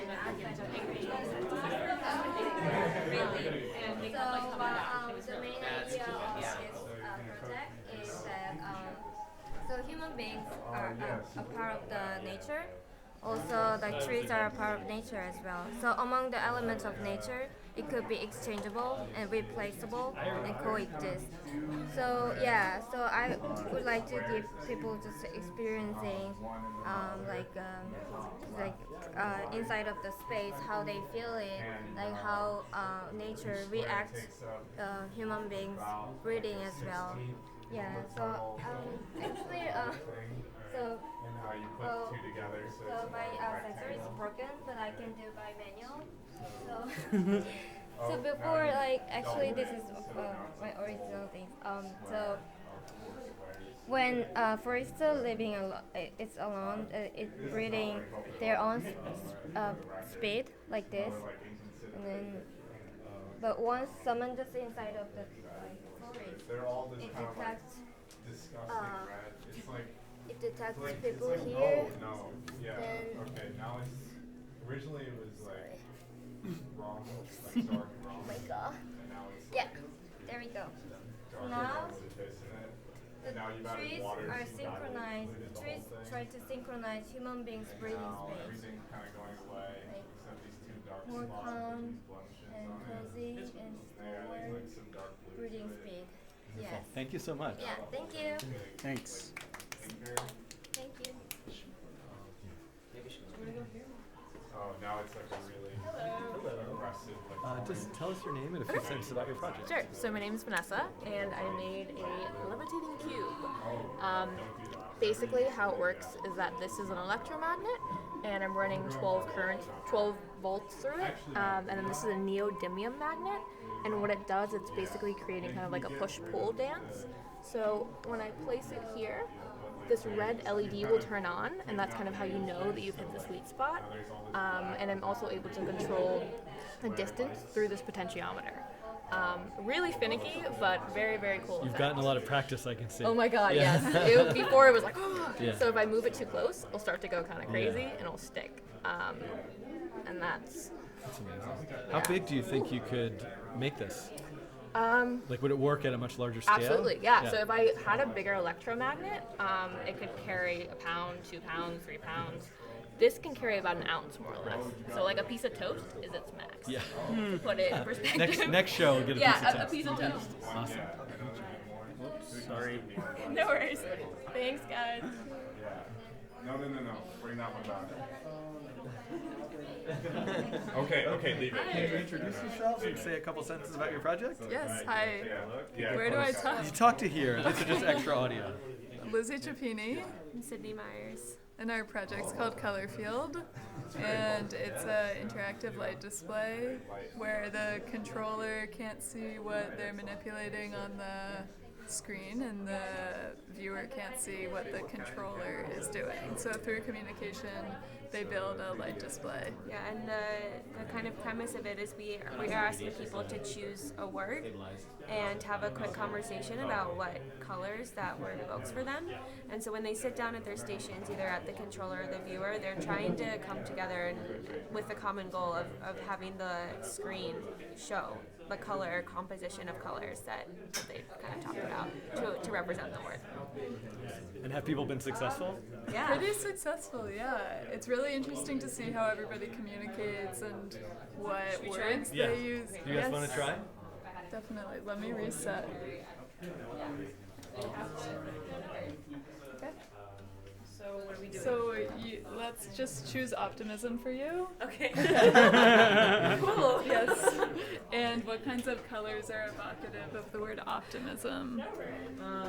Yellow, orange, red, purple. Should I start looking for things? Okay. Oh, purple. I think purple is great with optimism. Stay right there? Okay. What else can I do? Yellow, orange, red.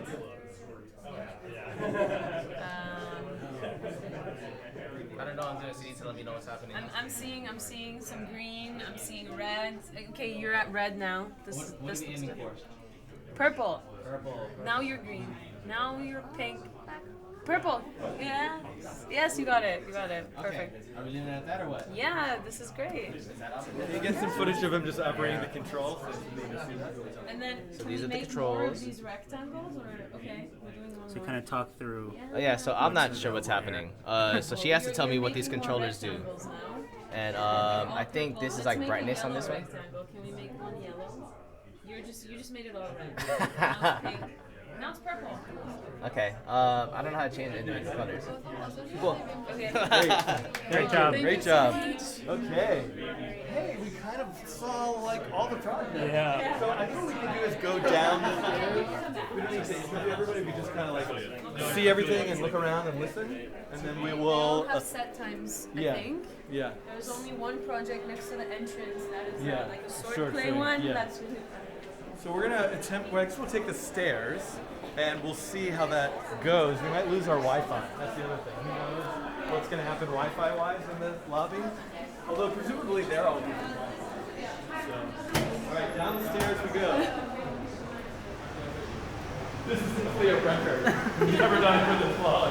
I think maybe we'll come up with a plan next time for.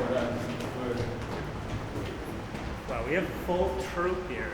Yeah, this is incredible.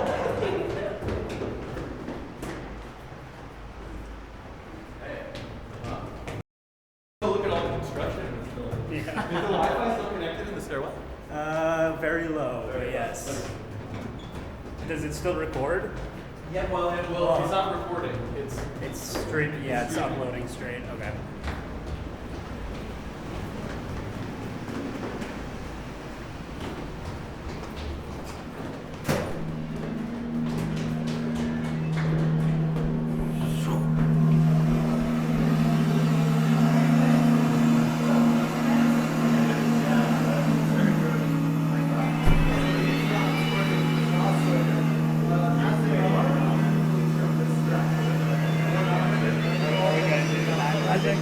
Yeah, I think we're just going to look at them. Yeah. Do you want to tell us, say your name in a couple sentences about what this is? Hi, I'm Jordan Rickman. This is Web/Wall. It's my 9 project. As you can see, it's a very physical. 9? New interfaces for musical expression. So we build our own musical instrument and then we perform with it. So my performance did not look like this, but it's also a very physical performance, and as you can hear, it produces a lot of different, distant, interesting, chaotic sounds. Well, thank you. Thank you.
So you can play standing up, play sitting down. You can play it lying down. Can you just tell us your name and a few sentences about the project? Yes, Mark Matsumoto's. This gentleman wants to play actually. Maybe get some demonstration at the same time. Awesome. Feel free to be aggressive with it. So we have basically a controller and we have a synthesizer over there, two different components. So what we have going on is ribbon controllers or soft potentiometers on the right-hand side, and that's controlling your frequency. Underneath those soft potentiometers are FSRs, force sensors. So that's going to control your amplitude. So two other potentiometers or soft potentiometers that control dynamic and time-based effects. We have a low-pass filter with resonance, and we have amplitude modulation, reverb, which is 0 to 100%, and a global output. But the no, we've got a technical issue. Okay. Hold on a sec. She liked us, the capture obviously disconnected audio. That was from much earlier. Yeah, but I'm just trying to call on Skype. Yeah. And it's calling that phone. And I don't know how to, let's see. Hold on, Skype. It's like product description. Like, oh god, in 30 seconds. We lost words. Say words. Yeah, we lost Wi-Fi down here. Now, are you back It's on me. now? I absorb all that electromagnetic energy. I know, but this device lost Wi-Fi. All right, let me. Goes for audio. Very cool, man. Thank you so much. Appreciate it. Oh, thank you, sir. Appreciate it. Sorry, you can finish your sentence now. We'll get. Oh, I don't know where is that. So we have effects processing on the left-hand side, 6 ribbons. Front-hand side, we have a few knobs. This is for actually sweeping between 2 different types of oscillators, square and sawtooth. I had to think about that. 3 potentiometers, 3 latch switches. Each one of these coordinates with their own oscillators. So in the as themselves, the oscillators for the entire strip, it's 1 octave. If we actually have it held down, we can go all the way up to 3 octaves. Actually, hold down at the bottom.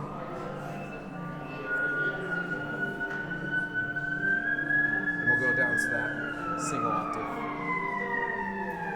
And as mentioned, these latches, these allow me to actually free my hands to do something else, like play on another oscillator. So as you see, I'm playing it standing up right now. I actually made this to sit down, which I'm going to do. And I can do, because they're latched. So I'll get to that 3rd oscillator.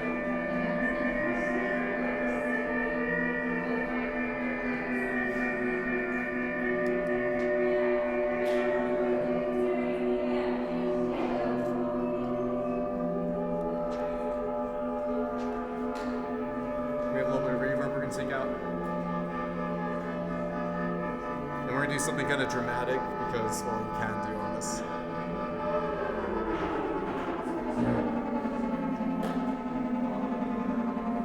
You release.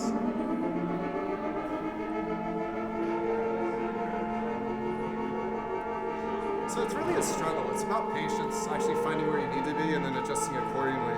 I've only had a few hours on this, so I'm still trying to figure out actually a good way to play this, but I've seen some other people do some interesting things on this. Thank you so much. Thank you. Thanks. Appreciate it. Joe, are you playing soon? A couple of sentences about the project. I am Sylvan. I am Youngmin. You guys get close. We built an interactive composition together. It's an installation and a piece of music at the same time. Awesome. Can you perform it for us? Yes. Great.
Great, thank you.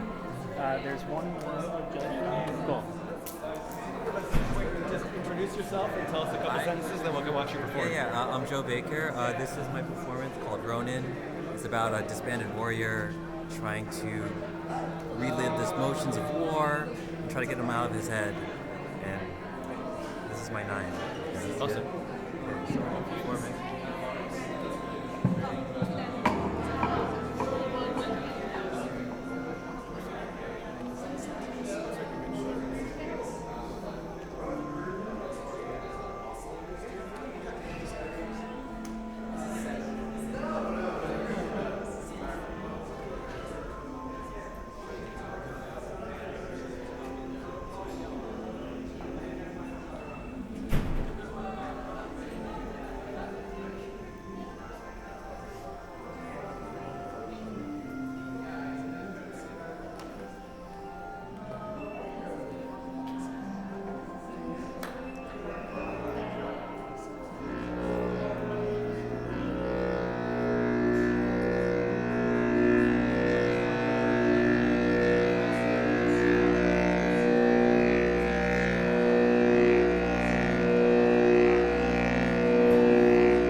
Last one.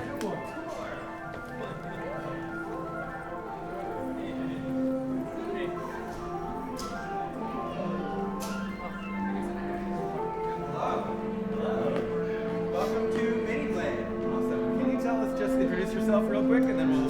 Could you mute it just for the? Yeah. My name is Douglas Goldstein. Here I am with MIDI Blade. and I am using the electronic sport of fencing as my influence toward finding expression from combat toward a musical output, and the human body is an interface for musical expression. So, for my basic model here, I'm running Arduino Nano through Bluetooth, BLE, and I have it set up so that the pitch and the roll changes my notes with the rotation of my wrists, and then as I pitch up, pitch down, that changes the register and the octave. Can I have a volunteer? Sure. So I'm going to turn you up now.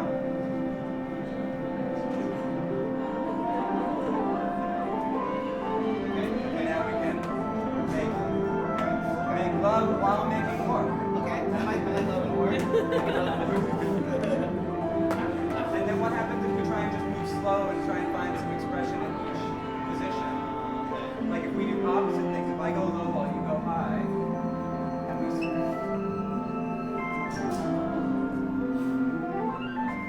and now let's try doing the same thing. Okay. So now let's